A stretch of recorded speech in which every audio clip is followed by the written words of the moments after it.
Façam política. É o que eu quero falar com todos que estão nos assistindo. É fazer vida pública. Isso se faz não apenas em câmaras de vereadores, prefeituras ou congressos. Isso se faz na associação de moradores, na capela da igreja. Isso se faz nas entidades empresariais ou laborais. Mas tem que fazer política.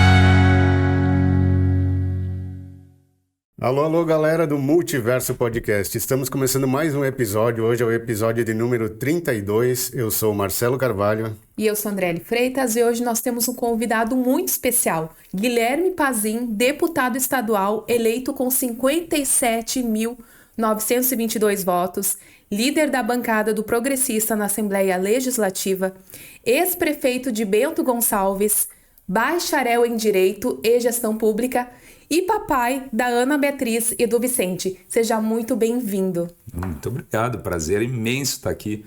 Esqueceu de falar que eu sou marido da Cíntia, senão ela vai ficar enciumada. Mas legal. Estou feliz em estar aqui com vocês. 57 mil votos. Quase 58, quase 58. Bento Gonçalves ficou muito tempo sem conseguir eleger nenhum deputado. O que tu fez de diferente para conseguir se eleger?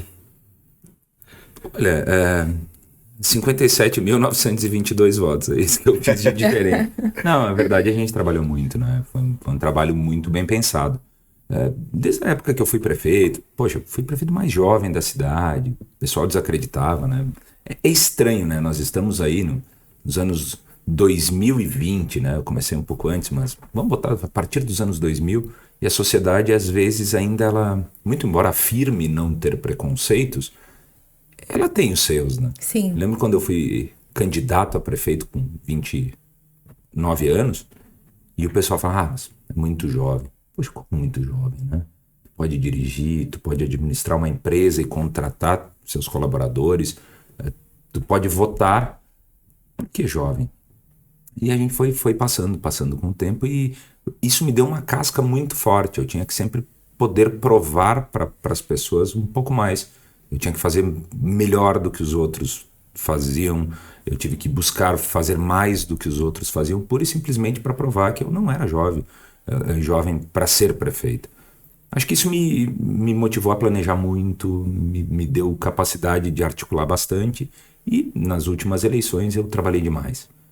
Saí da prefeitura e engatei um projeto muito bem definido. Algumas pessoas tentavam sugerir outros focos, mas eu falava, não, eu vou concorrer a deputado estadual. A nossa região está há 32 anos sem um representante do espectro político. Bento Gonçalves realmente há 32 anos sendo deputado estadual. E andei muito, foram 83 mil quilômetros rodados somente por mim, fora o pessoal que estava comigo me apoiando. E conversamos muito, criamos muito engajamento em cima do nosso propósito, e deu certo. Foi de 55 deputados eleitos, foi a 17ª maior votação dos novos deputados, não dos reeleitos, mas dos novos.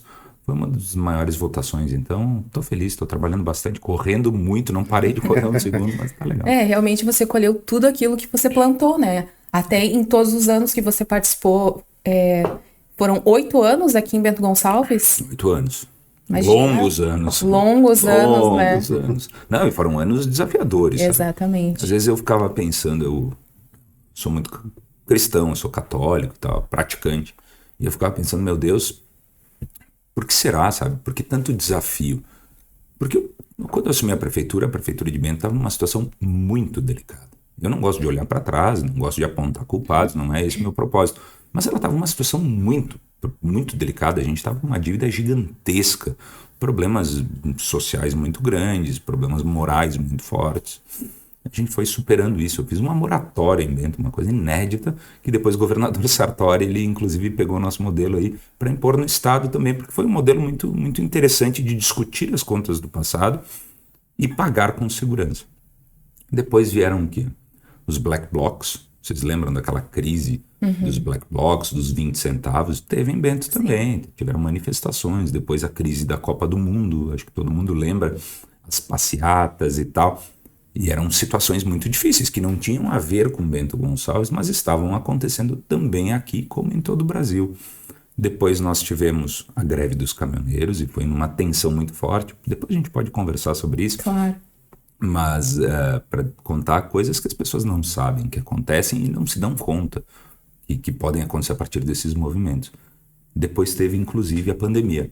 Então, assim, foram muitos desafios dentro das mesmas gestões, assim, foram 2 gestões seguidas. Então, foram longuíssimos 8 anos, mas que eu cumpri na plenitude, eu me envolvi a pleno, eu me dediquei ao máximo e fiz aquilo que eu tinha condições de fazer. Eu tenho certeza, convicção que eu não fiz tudo aquilo que eu queria, tudo aquilo que era necessário, mas eu fiz o máximo, assim, muito mais do que meu corpo podia deixar que eu fizesse. E deu certo, eu acho. E até porque nem tudo dependia somente de ti, né? Eu brinco que 30% daquilo que eu queria fazer eu realizei. 30%, somente 30%. E falo isso para pré-candidatos a prefeito, pessoas que têm ideias em Bento Gonçalves, em outros municípios, para já começar a se acostumar com processos de frustração. 30% do que eu desejava eu fiz. O restante, os outros 70%, foram composições.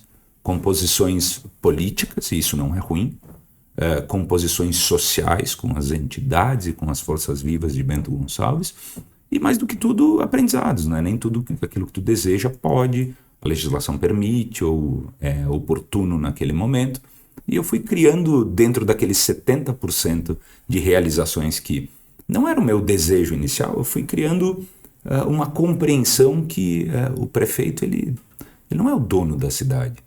Ele é pura e simplesmente o administrador daquele momento, daquele município. E ele precisa compor com as forças vivas da sociedade os caminhos que a sociedade quer. Olha, eu queria determinada coisa, porém a sociedade entendeu que o momento é para determinada coisa. Eu também preciso me convencer. E é um processo de aprendizado maravilhoso. Eu estimulo absolutamente todas as pessoas a fazerem vida pública, porque é uma escola de vida.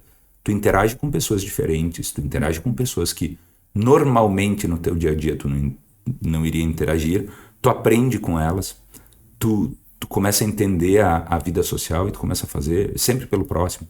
Mas foram apenas 30% daquilo que eu desejava fazer. E entendi que a frustração ela é proporcional à expectativa. Então eu sempre modulava a minha expectativa nas coisas para não ter processo de frustração. E nesses intensos 8 anos aí de prefeitura, tu levou muito puxão de orelha da dona Cíntia ou não? Não. Guilherme, que horas você chega em casa? Guilherme, vai ficar na prefeitura até que horário? Não, cara, a Cíntia é a coisa mais importante da minha vida, né?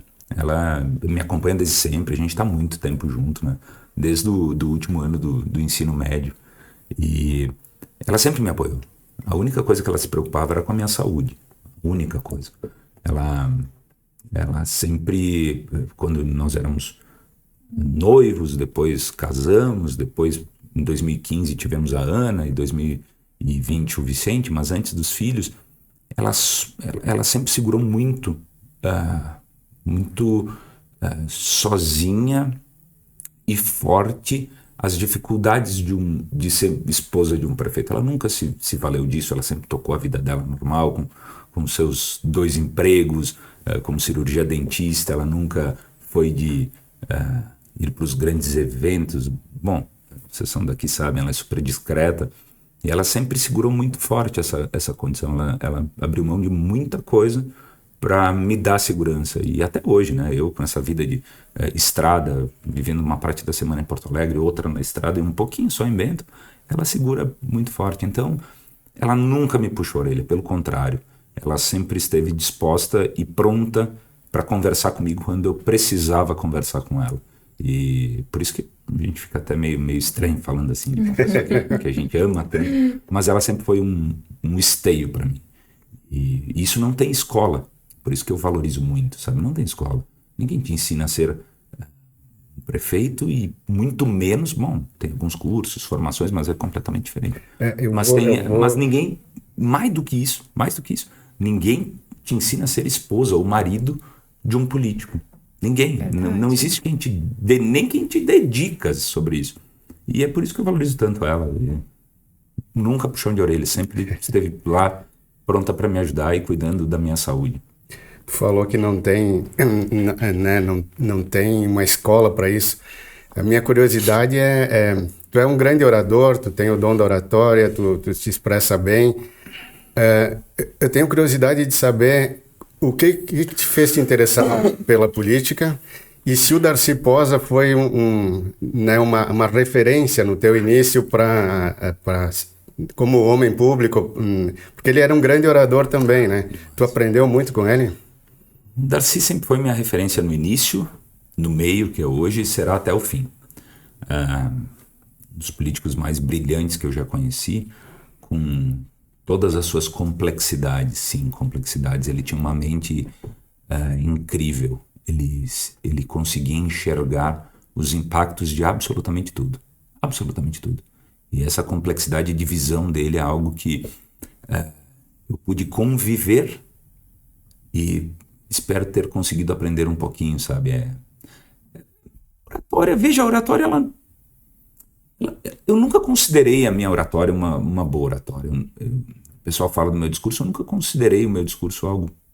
Porque também não tem formação para isso, né? E todos aqueles que fazem qualquer treinamento, tu entende como robótico, né? Sim. Tu fala, pô, legal, se esforçou, foi atrás, mas é igual a do fulano de tal, que também fez a mesma técnica dessas coisas. Minha mãe é professora, mesmo que de matemática, professora.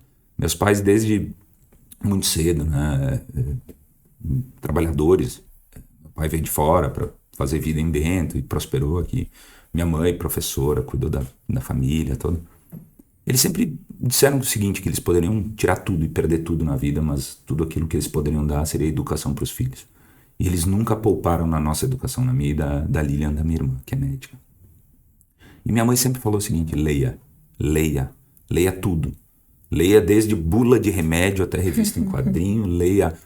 na época tinha a Barça, né? Olha só, falar para um jovem hoje o que é Barça. Acho que ele é jovenzinha, também não vai saber. Mas tem Google, tem o ChatGPT e tal. Mas leia. E eu entendi isso como algo bom e para mim a minha vida inteira foi a leitura algo bacana. E não tem muito... Assim, exercício e leitura. Quanto mais leitura tu tens, mais repertório tu adquire, mais palavras tu conhece. O vocabulário vai crescendo. Vai crescendo, vai enriquecendo. E o discurso, na verdade, ele é uma expressão da tua ideia, mas montados, tijolinhos são palavras.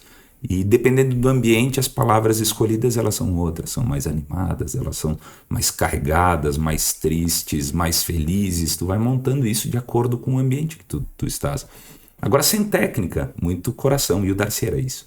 O Darcy, eu lembro de discurso quando eu era muito jovem, começando na política, lá nos anos 2001, o Darcy era prefeito, e eu estagiava dentro do Partido Progressista aqui em Bento Gonçalves. O Darcy, ele tinha discursos retumbantes e históricos, né? Ele sempre foi uma inspiração quanto a isso. Mas, para aqueles que me perguntam, poxa, e aí o que é? Eu falo, poxa, o discurso é que nem um músculo. Quanto mais tu exercita o músculo, mais ele cresce. O discurso da mesma forma. Eu, quando concorri ao DCE, que é o Darwin aqui na UX, fui presidente do Darwin, eu lembro que eu suava as mãos, assim, para falar. Entrar nas salas de aula, para conversar com os alunos, meu Deus, era uma dificuldade tremenda e ia. Só que é aquela coisa, né? Eu também não gosto de altura e pulo de bungee jump, né? Eu não gosto de altura e salto de parapente, né? Acompanhado e tal. Eu vou desafiando todos os meus receios, os meus medos. E deu muito certo, sabe? Hoje eu gosto de falar. Estou me policiando para falar um pouco menos. Porque na Assembleia Legislativa é diferente do Poder Executivo, da Prefeitura Municipal, em que tu falas, tu é o prefeito, tu tens condição de passar a mensagem para a tua população e a população espera esse direcionamento, essa esperança, esse caminho, essa força. Na Assembleia Legislativa tu tem o tempo, tu tem uma campainha que se tu passar aquele tempo... Tem que estar se controlando, Tem né? que controlar, e tu tem que sintetizar, que eu também acho interessante, né? Eu tô tentando me policiar, mas eu gosto. Passar aquela mensagem mais objetiva, mais clara, né? Tá exercendo o poder da síntese aí. E não é fácil, né? Não é fácil para quem ficou 8 anos falando a rodo, assim. Mas é assim. As regras, né? Tem que se adaptar às regras da vida, né? Verdade. E a faculdade de Direito provavelmente te ajudou muito, né? Foi legal. Foi legal? Eu gostei. Eu comecei Foi a primeira? Foi a primeira. Eu comecei na PUC. Fiz PUC lá em Porto Alegre. E aí que eu comecei a me interessar bastante. Embora desde jovem, com o movimento estudantil, Grêmio Estudantil, líder de turma. Sempre foi envolvido, sempre né? Fui envolvido. Eu sempre escolhi o time na hora de jogar futebol, sabe? Sempre tem os metidos, assim. Eu era um deles. E organizava as coisas. Pô, vamos fazer um acampamento, vamos fazer uma viagem. Eu estava lá naquela comissão. Mas lá em Porto Alegre que eu entendi, lá no Centro Acadêmico Maurício Cardoso, enxergando o pessoal fazer a política estudantil. Fui convidado para participar, ainda como participante mesmo, membro ouvinte, não de diretoria. Mas eu consegui entender que dá para organizar muitas coisas, né? Dá para te fazer pelo próximo. Isso prejudica um pouco o teu aprendizado, né? Porque muitas vezes tu tá mais fora da sala de aula do que dentro. Quando eu vim para Bento Gonçalves, meu pai adoeceu, né? Eu fiz 1 ano e meio de PUC e meu pai adoeceu. Ficou um câncer muito pesado que o levou ao óbito depois. Mas eu vim para cá ficar mais perto da família. E também não tinha adaptado porque eu entrei com 16 anos na faculdade. Muito novo, né? Bem jovenzinho. Não. Porto Alegre vira trauma quando tu é muito jovem, né? Não é legal, assim. Todos os teus colegas são mais velhos, aquela coisa. Não pode fazer certas coisas. E voltei para Bento, aqui na UX. E aí a política, ela bateu muito forte, né? Quando eu voltei, fui convidado para fazer estágio lá no Partido Progressista. Na verdade, no escritório de advocacia do então presidente do partido, que é o atual, Dr. Carlos Perissolo. E ele falou, poxa, eu sou presidente do partido e o teu pai sempre foi muito nosso amigo, nosso parceiro, você nos ajudou muito. Meu pai era empreendedor, né? Diretor da Farina e membro do SIC. Quem sabe tu não queira nos ajudar também no partido? Pô, fui. E aí juntou tudo. Aí a situação juntou e foi muito bacana. Depois o movimento estudantil ele foi me abrindo portas junto com a política. Eu fui vendo que dava para fazer pelo próximo. Eu fui vendo que me satisfazia muito mais ajudar um grupo do que fazer por mim. É um comportamento, né? Não é... Isso deixar muito claro para quem nos assiste, não é uma qualidade, é um comportamento. Não é errado a pessoa pensar em si, cuidar da sua vida ou não se envolver. Isso não é errado, não é? Ninguém é obrigado a fazer política, sabe? Eu contesto muito o desejo das pessoas, assim. Às vezes olha um jogador, um craque de bola e fica cobrando que ele tenha posicionamento político. Por que ele não fala assim? Não, porque ele é jogador de futebol. Mas me fazia bem fazer pelo próximo. E aí as coisas foram indo, foram me puxando e tu não segura mais, né? Eu não dou freio para essas coisas, né? Vamos lá, vamos. E aí a faculdade de Direito, ela me ajudou muito pelo conhecimento. Pouco mais da metade da faculdade eu já sabia que eu não queria advogar. Eu falei, olha... Mas tu chegou a se formar? Sim, sou formado em Direito, não fiz a OAB, porque eu realmente não admiro quem faça, mas... meu coração ele precisa bater um pouco mais forte, sabe? Eu acho que a rotina do direito, ela não me brilhou os olhos. Talvez, quem sabe, quando eu for um pouco mais velhinho, eu volte atrás e siga, eu tenho uma formação, né? Mas ela me ajudou muito no conhecimento das leis, do pode e não pode. É porque tem que ler muito também, né? Tem que, mas tudo aquilo que... E olha só, olhando para trás, tu começa a enxergar, assim, as coisas... Hoje eu lembro que no início da faculdade as cadeiras de sociologia, de filosofia, do direito, elas me prendiam a atenção. E o espírito da lei, porque é isso, né? Quem estuda direito compreende que tu tem a lei escrita e tu tem o espírito. O espírito da lei é a vontade do legislador. O que o legislador queria fazer quando escreveu aquele artigo que virou... parte de um código, de uma constituição. Isso me prendia. Isso me deixava, me instigava mais. O que ele quis dizer com isso? O que ele queria quando botou isso no papel? E as coisas foram rumando, mas, sem dúvida, a faculdade de Direito ela deveria ser parte básica da formação de todas as pessoas. Verdade. Todas as pessoas. Principalmente a Constituição, né? Poxa, o problema é que a nossa Constituição aqui no Brasil, diferente de muitos, da maioria dos países, é uma Constituição densa, né? Tudo virou matéria constitucional. É verdade. Então, mas os principais artigos da Constituição, dos deveres, inclusive, do cidadão e do Estado, eles deveriam estar na ponta da língua das pessoas. Com certeza. E a tua formação em gestão pública, ela aconteceu antes? Foi quando tu viu que tu gostava dessa área que tu resolveu seguir nesse caminho? Foi depois. Eu estava já me formando na faculdade de Direito e surgiu esse curso aqui em Bento, na Universidade de Caxias do Sul, e eu achei bacana emendar a faculdade. E aí fez todo sentido, né? Quando eu já sabia para onde que eu queria atuar na área pública. Eu não queria, não passava pela minha cabeça concorrer a um cargo político, muito embora minha vida foi me levando nos espaços, mas eu sabia que eu queria atuar no espaço público e eu tinha a convicção. Hoje a política, ao menos para quem faz parte dela, tem um mote, né? Todas as épocas têm um mote. O mote da política hoje é a polarização, né? Esquerda, direita e tal. Lá na época, vamos tentar olhar o quê? Entre 2000 e 2006, 2007, 2008, o mote da política era a qualificação. Era a falta de qualificação. Nós víamos muitos políticos empíricos, aquelas coisas meio brotou de si e sem qualificação. E muitos dos problemas das políticas públicas existentes à época, a sociedade entendia que era por falta de qualificação. E aí eu falei, não, eu quero fazer carreira pública. Não sabia aonde, o que, de que forma, mas eu quero ir para a especialização nessa área. E eu fui buscando nesse assunto.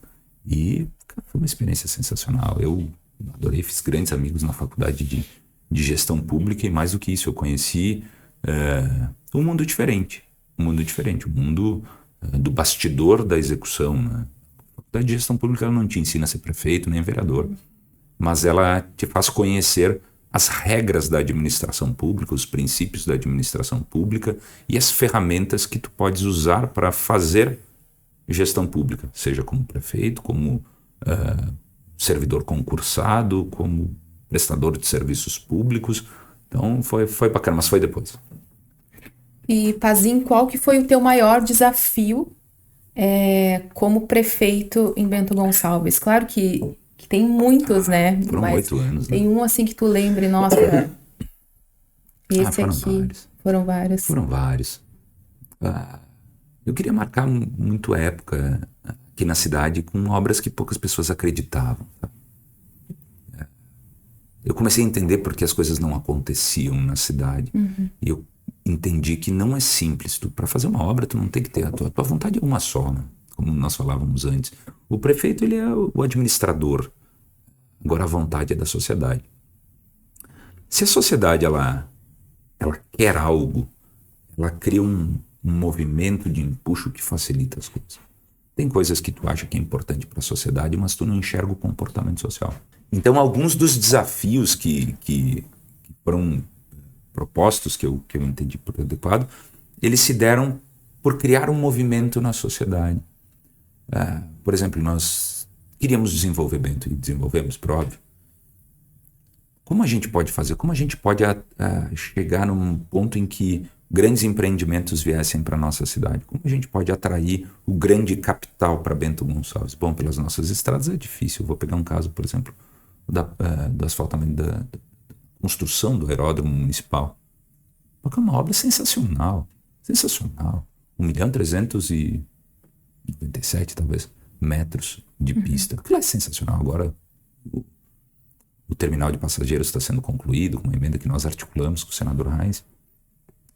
Mas não foi fácil, porque como é que tu vai conversar com a tua população e dizer, olha, nós vamos investir tanto de recurso público, mas tanto da sociedade civil que está cotizando junto, que foi o caso.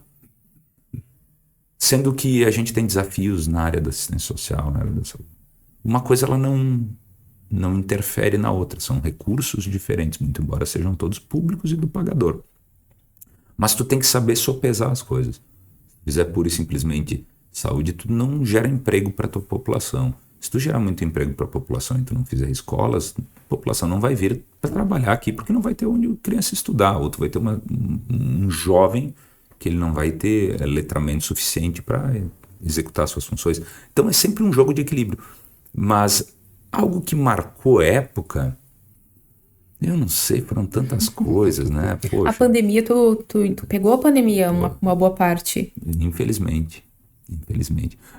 Eu vou tentar sair da pandemia porque ela é super polêmica, muito embora foi extremamente desafiador e um dos momentos mais tensos da sociedade.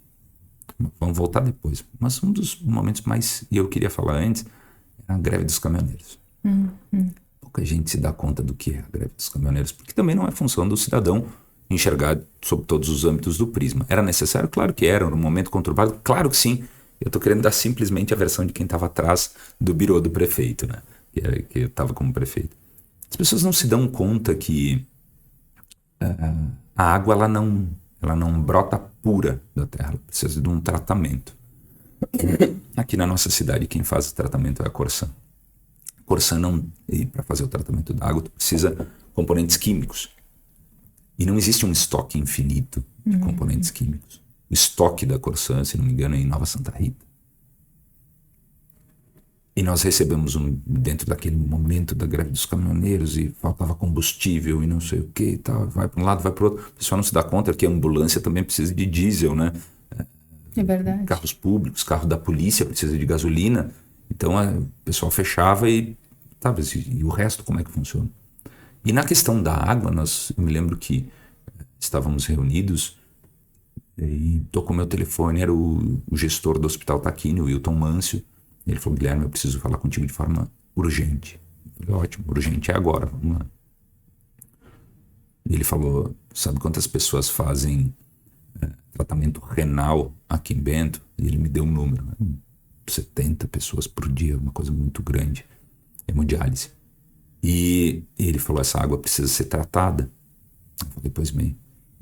Ele falou: recebemos um informe da Corsan que em 28 horas, algo assim, era um dia e um pouquinho a mais, em 30 horas, vai acabar o estoque de água potável em Bento. Porque eles não conseguiam chegar com os insumos para fazer o tratamento da água. E daí tu começa a falar: como é que é? Eu não li em livro nenhum que pode acontecer isso no mandato de um prefeito. E num movimento de massa, onde as estradas estavam bloqueadas, não era algo de Bento Gonçalves apenas, tu não tem como negociar com as pessoas estavam nervosas e no direito delas, legitimamente nervosas. Sim, tu tinha 20 e poucas horas para tentar resolver aquela situação, né? Senão ia morrer gente. Senão ia morrer pessoas. Morrer gente. E tu não tem como falar isso, né? Tu vai falar para quem? Vai pra TV falar? Tem coisa que tu não pode falar. Então, chama a Brigada Militar. Nós tínhamos a Secretaria de Segurança, o Coronel Marinho, me deu um suporte gigantesco, eu aprendi muito naquela crise. Chama comando da Brigada Militar, liga para o regional, para governo do estado e não se resolve, chama o comando do Exército à época. Nossa. Coronel Marinho, não era o comandante Marinho, era o Coronel Marinho, comandante do Exército aqui de Bento. E fizemos uma ação na madrugada, um comboio que partiu na madrugada de veículos da Prefeitura e do Exército Brasileiro para ir até Nova Santa Rita, furar bloqueios para trazer insumos para o tratamento d'água, senão ia morrer gente porque não tinha água pura para fazer hemodiálise. Veja a que ponto chega, e nós estávamos falando da greve dos caminhoneiros, sabe? Por causa do preço do diesel e por causa das manifestações políticas. Então são coisas que passam na vida de um prefeito que pouca gente sabe. Eu lembro que esse foi o dia que era uma reunião que nós tivemos, uma reunião do Comitê de Crise lá na Fundação Casa das Artes, e foi o dia que eu pensei assim: olha, eu não sei o que é um infarto. Sou novo ainda, mas eu acho que estou indo para esse caminho. Eu estava muito mal aquela vez, muito mal. Porque a vida nas tuas mãos dependendo das tuas ações, das tuas diretrizes, é algo muito pesado, sabe? Eu acho que ninguém está pronto para isso. Talvez os médicos estejam, talvez não, com toda certeza os médicos estejam, mas eles são formados para tal. Então foi um dos momentos mais desafiadores. É legal, que lá vai dar um livro ainda sobre tudo o que aconteceu. Mas a gente conseguiu contornar e acho que o Brasil acalmou depois disso. Sobre obras, tem muitas coisas, assim, o túnel da Zona Norte. Eu me deparava, assim, era rotineiro, pessoas que se acidentavam ou morriam no acesso norte de Bento Gonçalves. E eu ficava assim, meu Deus, por que ninguém nunca fez nada? Se o trevo lá, o entroncamento, ele sempre foi assim, sabe? Por que ninguém fez alguma coisa? Eu comecei a entender por que ninguém fez alguma coisa. Porque a chia é muito grande, todo mundo quer, mas poucas pessoas aceitam uma mudança na rotina, aceitam o desgaste de ter uma obra, aceitam desviar o trânsito. E a gente não parou um dia sequer a BR-470. Uma obra complexa, uma obra difícil, uma obra caríssima, que muitas pessoas apontavam o dedo, diziam que estava errado, diziam que tinha coisa errada, e não tinha, porque a gente trabalhava com o Ministério Público. Tem os juízes da sociedade, né? Tem, e geralmente o cara que levanta da cama e não arruma a própria cama, mas quer olhar para as outras coisas, sabe? O cara que é especialista numa área e quer falar de outra área. E eu entendi, foi uma das obras mais desafiadoras que a gente teve, e hoje eu tenho convicção que mudou completamente o cenário da Zona Norte de Bento Gonçalves. E, mais do que tudo, fez com que a nossa comunidade ela pudesse ousar e entender que é possível fazer grandes obras. O asfaltamento de uma rua, a pavimentação de um trecho, ela é importante, mas não é uma grande obra. É pura e simplesmente uma pavimentação. Ela ajuda, escoa a produção e tal. Agora, a grande obra é aquela que quebra com os desafios geográficos, aquela que faz superar as adversidades do terreno. E isso nos moveu. Então teve o aeroporto, teve o túnel aí da Zona Norte, foram coisas desafiadoras. Tu mexe com a sociedade. A sociedade precisa ser informada do que é o impacto daquilo, mas pura e simplesmente ela precisa te apoiar. Porque, querendo ou não, ela é dona do recurso público. O prefeito ele é o ordenador de despesas, mas o dono do recurso público é a população. Então eu preciso fazer um acordo com ela. Olha, vocês querem que eu resolva um problema? Sim. A solução é essa. Vocês aceitam? E aí entra o papel dos vereadores, que são importantíssimos. Então é um xadrez incrível de muitas peças. Eu vou voltar um pouco no tempo aqui, muito no tempo. Tu falou que pulou de paraglider e tal, então vamos voltar para a tua... Parapente. É parapente, isso. Quando eu estava no ensino médio, eu lembro que uma professora de português propôs uma redação para os alunos. Ela pediu, se vocês fossem presidentes, o que vocês fariam, né? E daí o pessoal teve que desenvolver a ideia de... Quando o pequeno Guilherme lá estava na escola, alguém chegou a te desafiar, se tu fosse prefeito no futuro, o que o pequeno Guilherme queria fazer? Tu queria ser jogador de futebol? Tu queria ter... Que outras profissões tu te imaginou exercendo? Olha, minha mãe disse que eu, quando bem pequeno, dizia que eu queria ser prefeito.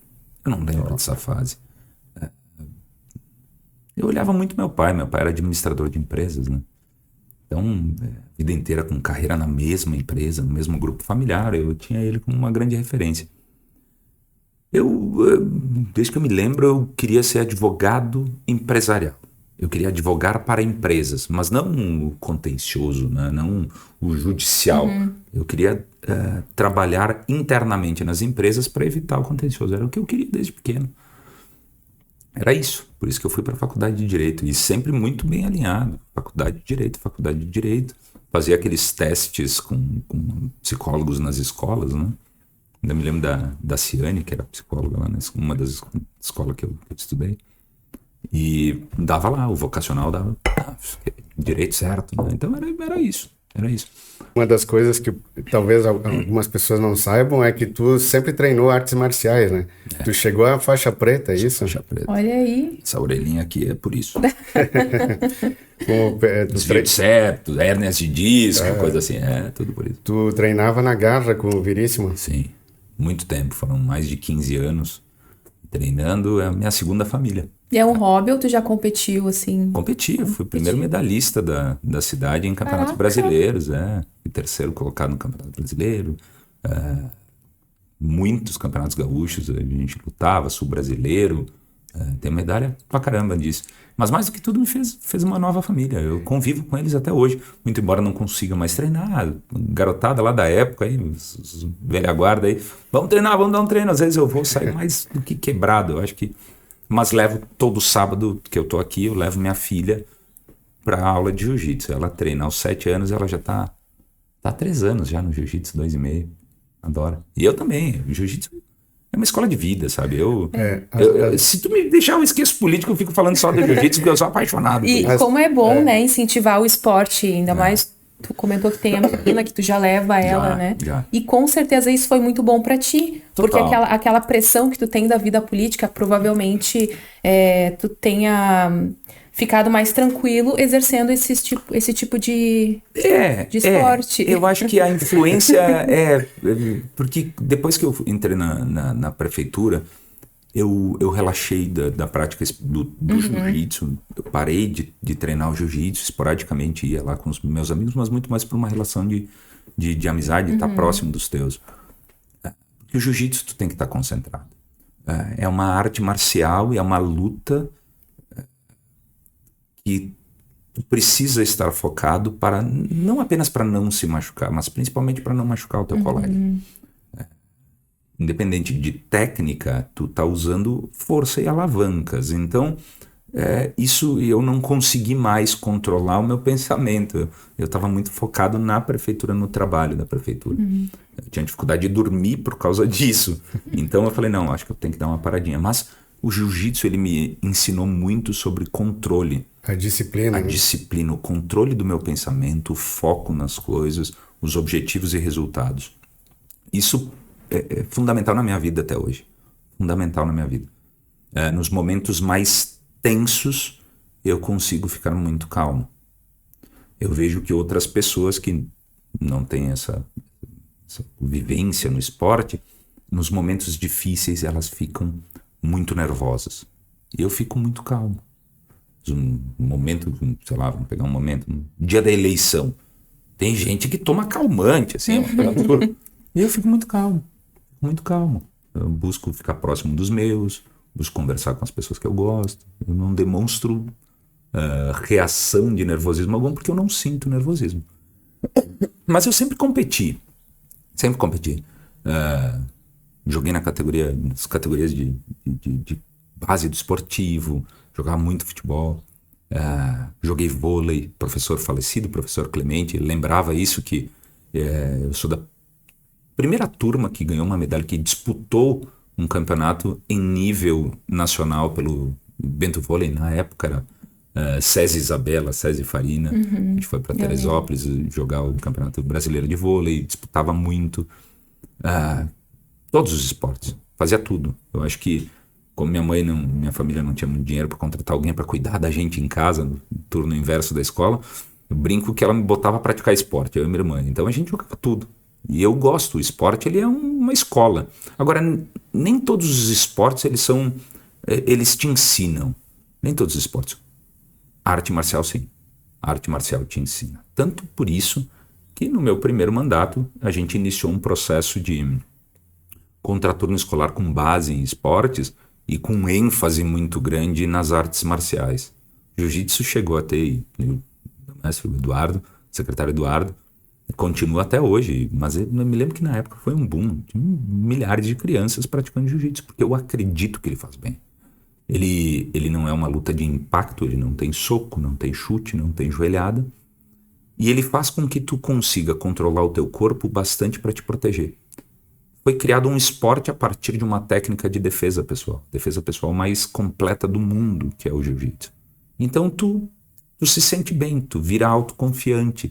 Tu não tem mais medo da vida porque tu sabe se defender e não agredir. Sabe se defender. E ele tem muito isso.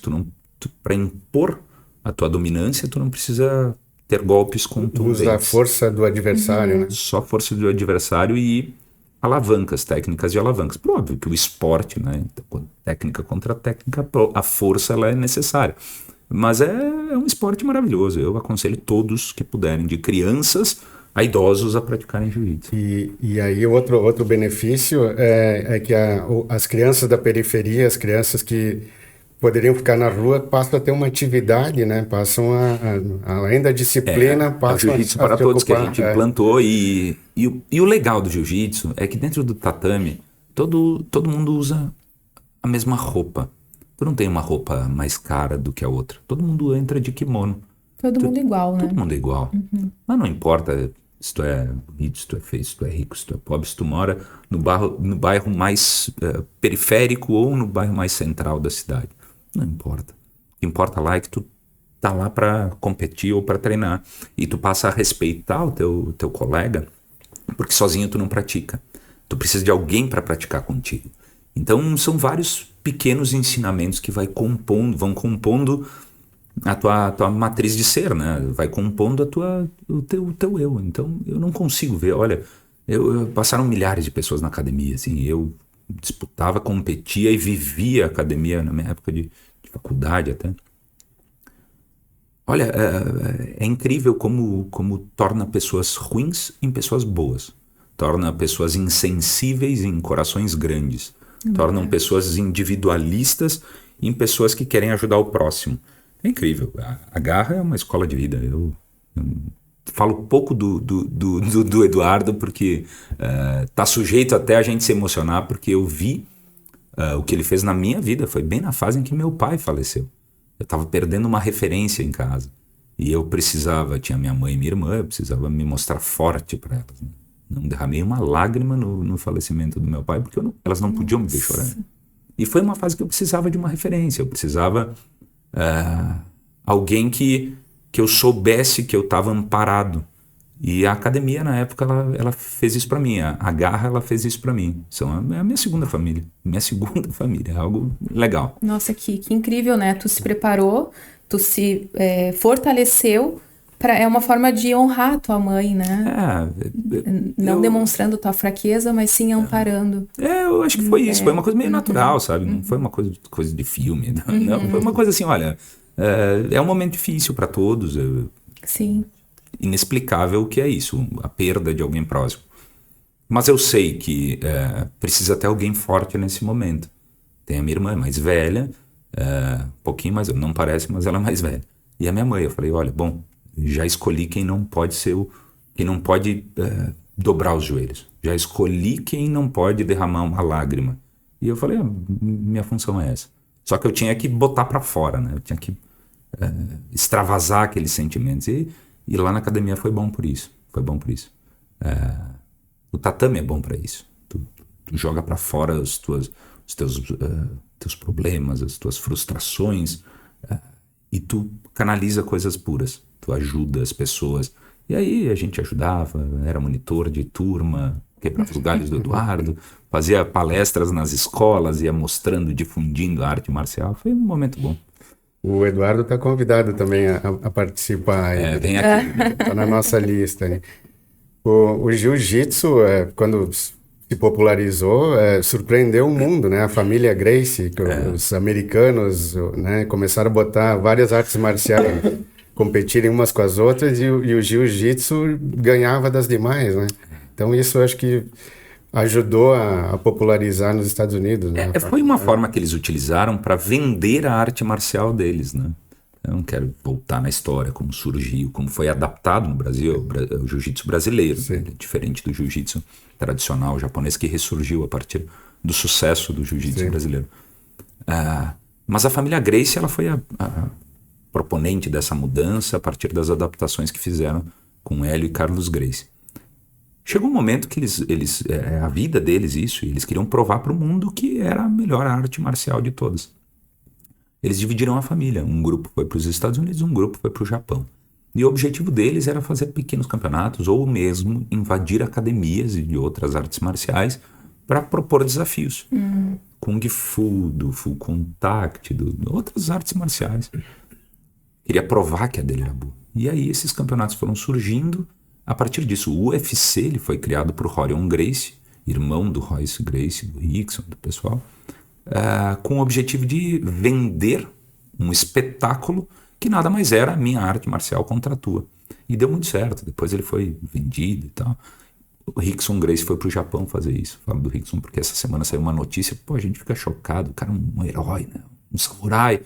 E foi diagnosticado, na verdade foi publicizado um diagnóstico antigo, que ele está com Parkinson, né? Então, lembro que eu li a entrevista dele essa semana dizendo que ele está pronto para tudo. Ele não vai ser o maior desafio da vida dele. Mas eles fizeram todos esses eventos para provar. Hoje, Não existe lutador no mundo, principalmente de MMA, que não lute jiu-jitsu. Ela virou integrada. Hoje tem gente que luta nem mais arte marcial específica, eles lutam MMA, que é o chão, né? A luta em pé, a queda e técnicas de chão. É bacana, gosto de falar sobre isso.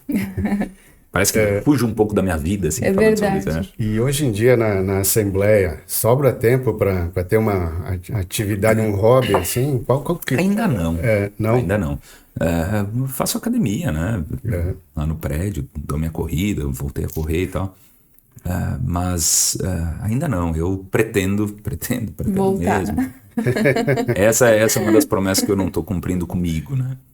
De voltar, até porque a minha vida é intensa, né? Eu tento, desde que eu assumi a prefeitura municipal, não fazer pela metade as coisas. Nem tudo sai como a gente quer, a gente não... Mas tudo que faz tem que ser bem feito, tem que ser 100%, bem feito, tem que né? ser muito bem feito. Eu tenho essa métrica, eu sou o que mais me cobro, eu sou o meu maior crítico. E a falta de intensidade não vai ser. Eu brinco com a garotada que trabalha comigo, que a gente não pode se dar o direito de ser igual aos outros. Medíocre, né? Não. É o medíocre do médio, a gente não pode ser. A gente tem que trabalhar mais do que os outros, a gente tem que chegar mais cedo do que os outros, a gente tem que sair mais tarde da Assembleia do que os outros, a gente tem que produzir mais. Pura e simplesmente porque a gente não pode se dar o direito de errar. E por enquanto eu não estou conseguindo, assim, eu estou chegando cedo na Assembleia, estou saindo muito tarde e eu espero um dia normalizar as minhas atividades, assim, mas pelo que eu me conheço vai ser difícil. Vou continuar tendo por esporte levar minha filha no jiu-jitsu, eu acho. Tá de bom tamanho, né? Eu tava aqui pensando, eu não sou aqui de Bento Gonçalves. É de onde? Cacequi, que legal. Bem pequenininho lá, mas fazem uns 13, 14 anos que eu vim. E aí eu lembro que quando eu vim pra cá eu não conhecia o prefeito, né? E aí eu participei da dança dos famosos... Como é que era? Dança da galera. Dança da galera. Foi legal, né? Nossa, muito bom. E aí quando eu cheguei lá, eu vi o Pazinho, só que eu nem sabia que ele era o prefeito, né? É um guri. E ele tava lá com o pessoal dançando e tirando foto. E eu perguntei, quem que é aquele cara ali? Ele é o prefeito da cidade. Do mesmo jeito que tu era naquela época, tu é hoje, assim, a simplicidade, o jeito de tratar as pessoas. E foi depois daquela vez que eu comecei a te seguir, admirar todo o teu trabalho e pesquisar. Então, legal. Que honra agora estar aqui na minha frente. Eu sou assim mesmo. O Marcelo me conhece há um pouco mais de tempo, né, Marcelo? Mas sempre assim, acho que a gente é o que é, sabe? Muitas pessoas falavam, olha, chegar na Assembleia não vai mudar, hein? Eu falei, poxa, como é que será que é mudar? Como que eu tenho que ser agora? Como é que eu tenho que ser, sabe? Mas a gente é assim, né? E se deu certo até agora, pra que mudar? Eu acho que o pessoal que tá nos assistindo não sabe, mas o convite para participar aqui do podcast foi também inusitado, né? Foi. Conta aí, André. Bem inusitado. Eu chamei ele no Instagram, perguntei se ele gostaria de participar. E ele também ele abriu uma caixinha, né? Um boxinho da... E aí eu fui lá diretamente e perguntei, como é que eu coloquei mesmo? Você participaria do podcast? E aí ele foi e respondeu, com certeza, é só marcar o horário que eu tô indo. Marca aí comigo, vamos lá. E assim, eu acho que tem que ser. Eu continuo sendo eu que respondo as minhas mensagens inbox, né, nas redes sociais, todas elas, eu que busco responder. Porque é a forma de tudo se manter conectado. A política, ela precisa continuar tendo isso. Exatamente. E muitas pessoas não conseguem administrar... Quase ninguém, né? São poucos. Sabe que eu tô tendo uma visão um pouco diferente. Agora, estando na Assembleia, eu tô conhecendo pessoas que eu não conhecia. Políticos de outras regiões, mas que eu conhecia de longe, assim, aquela coisa. São pessoas muito boas, têm a vida deles, né? Algumas não conseguem lidar com os espaços diferentes, porque também é diferente. Tá saindo da tua base. Eu tô saindo da Serra Gaúcha, eu tô 3 dias por semana morando em Porto Alegre pelas atividades que eu exerço. Tem pessoas que levam a família e esquecem um pouco da base. Sim. Quem sou eu para dizer se é certo ou errado? Mas eu não faço isso. Por quê? Porque a minha base é aqui. Se eu não tiver motivo para voltar, eu me desconecto daquilo que me fez ir para lá. E eu tô indo para lá não, porque por ser uma profissão ou por ter um cargo, eu estou indo para lá representar os interesses de uma região. Então, eu preciso estar conectado e eu preciso viver na estrada, porque eu também sei que eu não sou um deputado de Bento Gonçalves, eu sou um deputado do estado do Rio Grande do Sul. E eu devo, muito embora o grosso da minha votação foi em Bento Gonçalves, eu devo serviço ao povo gaúcho, lá de Cacequi, de Passo Fundo, de Marau, de Porto Alegre, do litoral norte, do sul do estado. Eu preciso fazer isso. Olha, o pessoal de Cacequi... Conta aí. Entra em contato aí. Mas eu preciso fazer isso, porque tu é deputado do estado do Rio Grande do Sul, coisa que não enxergava em outros parlamentares, que eles eram super segmentados, ou eles eram de um setor e eles trabalhavam pura e simplesmente para esse setor.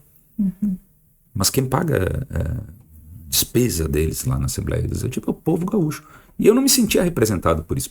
Justamente em razão desses conceitos de não representação, que me moveram buscar esse espaço na Assembleia. Então, tu tá sempre indo e voltando, tá sempre na estrada, tu vai... E eu tento não mudar, porque o que me levou para lá foi o jeito que eu sou. De forma respeitosa, humilde, que sei assimilar as críticas, que entendo que quem me colocou lá, a ele, eu devo o melhor dos meus juízos, não obediência, eu devo juízo. Isso, Edmund Burke tem uma frase incrível lá, um político inglês, 1700 e alguma coisa, ele fala, né? Aos meus eleitores eu devo juízo e não obediência. Porque senão tu fica muito amarrado a uma condição. Eu vou para um lado, eu vou para o outro, eu vou por quem grita mais. E não é assim. O político ele é eleito por sua consciência, ou deveria ser, por delegar a alguém uma condição de falar por ti nos momentos mais adversos. Essa é a missão de um político. Eu estou tentando equalizar as coisas, conhecer também é algo novo para mim, né? Já cheguei de uma forma mais pesada, porque cheguei e fui escolhido como líder da bancada do Progressistas, e o PP é a maior bancada de centro-direita e direita da Assembleia Legislativa, é uma das bancadas mais tradicionais, se não a mais tradicional da Assembleia. São 7 deputados, sendo que 3 deles já foram presidentes da Assembleia Legislativa, 3 foram ex-prefeitos, 4 ex-prefeitos. Então é uma bancada muito forte, né? Muito consistente.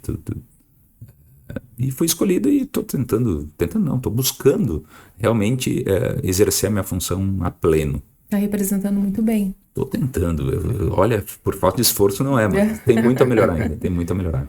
Esse guri de 20 e poucos anos aí, eleito o mais jovem prefeito da cidade, chegou na Assembleia e agora tu convive mais próximo do governador.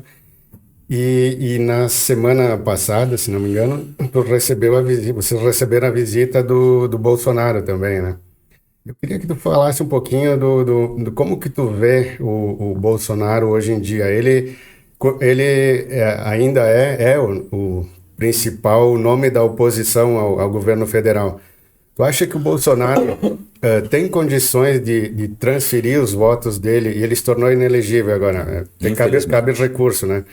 Tu acha que ele tem condições de transferir os votos dele se ele apoiar algum candidato? Como é que tu vê a oposição hoje em dia ao governo federal? Bom, eu admiro muito o Bolsonaro. Acho que todo mundo sabe, né? Mas admiro pelo que ele fez pelo país. O governo dele sempre foi maior do que ele, na minha visão. Tem muita gente que acha que ele era maior que o governo, mas o governo muito bom. A visão de mundo do Bolsonaro, e estou falando visão de mundo, não as ações. As ações são diferentes, as pessoas erram e as pessoas acertam. Mas a visão de mundo é de um Estado mais enxuto, para que sobre mais recurso no bolso do cidadão e no caixa das empresas. Simples assim. Acreditar no empreendedor, acreditar naquele que gera a dignidade a partir do emprego para as pessoas. Essa é a visão de mundo que eu admiro. Estou no campo ideológico dele e sempre fui um grande apoiador. O fato de terem tornado inelegível é algo, para mim é algo muito, muito duro. Porque eu não consegui enxergar, e olha que eu sou da vida pública há bastante tempo, eu não consegui enxergar crime que justifique uma inelegibilidade. Ficar 8 anos sem estar à disposição da população. É isso. Não é o político concorrer. Isso é o que menos importa. o que mais machuca é o fato de a população não poder escolher ele. Uma injustiça, né? Pois é, a pessoa está condenando, não a pessoa, ela está condenando um povo que o segue, um povo que o enxerga como uma boa liderança para o nosso país, a não tê-lo mais. E está tirando ele do jogo. Isso é muito duro. Eu não consigo compreender como adequado. Mas precisa transferir o domínio do campo ideológico para outra pessoa. E se ele não fizer, alguma outra pessoa vai surgir ao natural. Por outro lado, eu gosto de dizer que o personalismo não me pega. Sabe, eu não sigo o Bolsonaro porque ele é o Bolsonaro. Eu sigo o Bolsonaro pelo que ele acredita e pelo que ele fez no seu governo. Eu o admiro pelo trabalho. Eu falo isso porque a gente começa a endeusar e acreditar em mitos que não é legal. Esses dias estavam falando da ex-primeira-dama.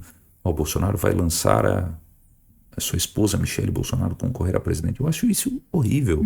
Não por ela. Pelo contrário, eu admiro ela demais. Agora eu não vou votar numa pessoa porque uma pessoa me disse para votar naquela pessoa.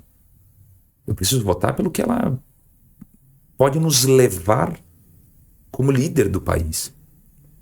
Então, o que eu quero dizer com isso é que o campo ideológico da centro-direita e da direita, ele precisa perder a dependência do Bolsonaro. Ele precisa levar o legado do governo Bolsonaro, seus acertos, né? As suas falhas precisam ser corrigidas, mas nomes precisam surgir. Hoje tem o nome nesse campo ideológico do governador Tarcísio de Freitas. Um excelente de um nome. Tem o nome do governador Romeu Zema, de Minas Gerais. Um excelente nome. Então, existem nomes. O que a gente não pode é ficar fechado naquele nome. Senão, vai parecer que a gente vai estar na Venezuela, né? Enquanto tinha o Chaves, era o Chaves. Agora é Maduro. Tem outro. Não, é só ele. Por que só ele? Daí, Cuba com... Tem vários políticos competentes, né? Inclusive um pessoal bem jovem aí da direita que já está fazendo assim, um trabalho muito bom. Claro, tem muitos nomes. Agora, a gente tem que votar nas pessoas por aquilo que elas vão nos levar, sabe? É o comandante de um navio. Onde é que esse navio vai nos levar?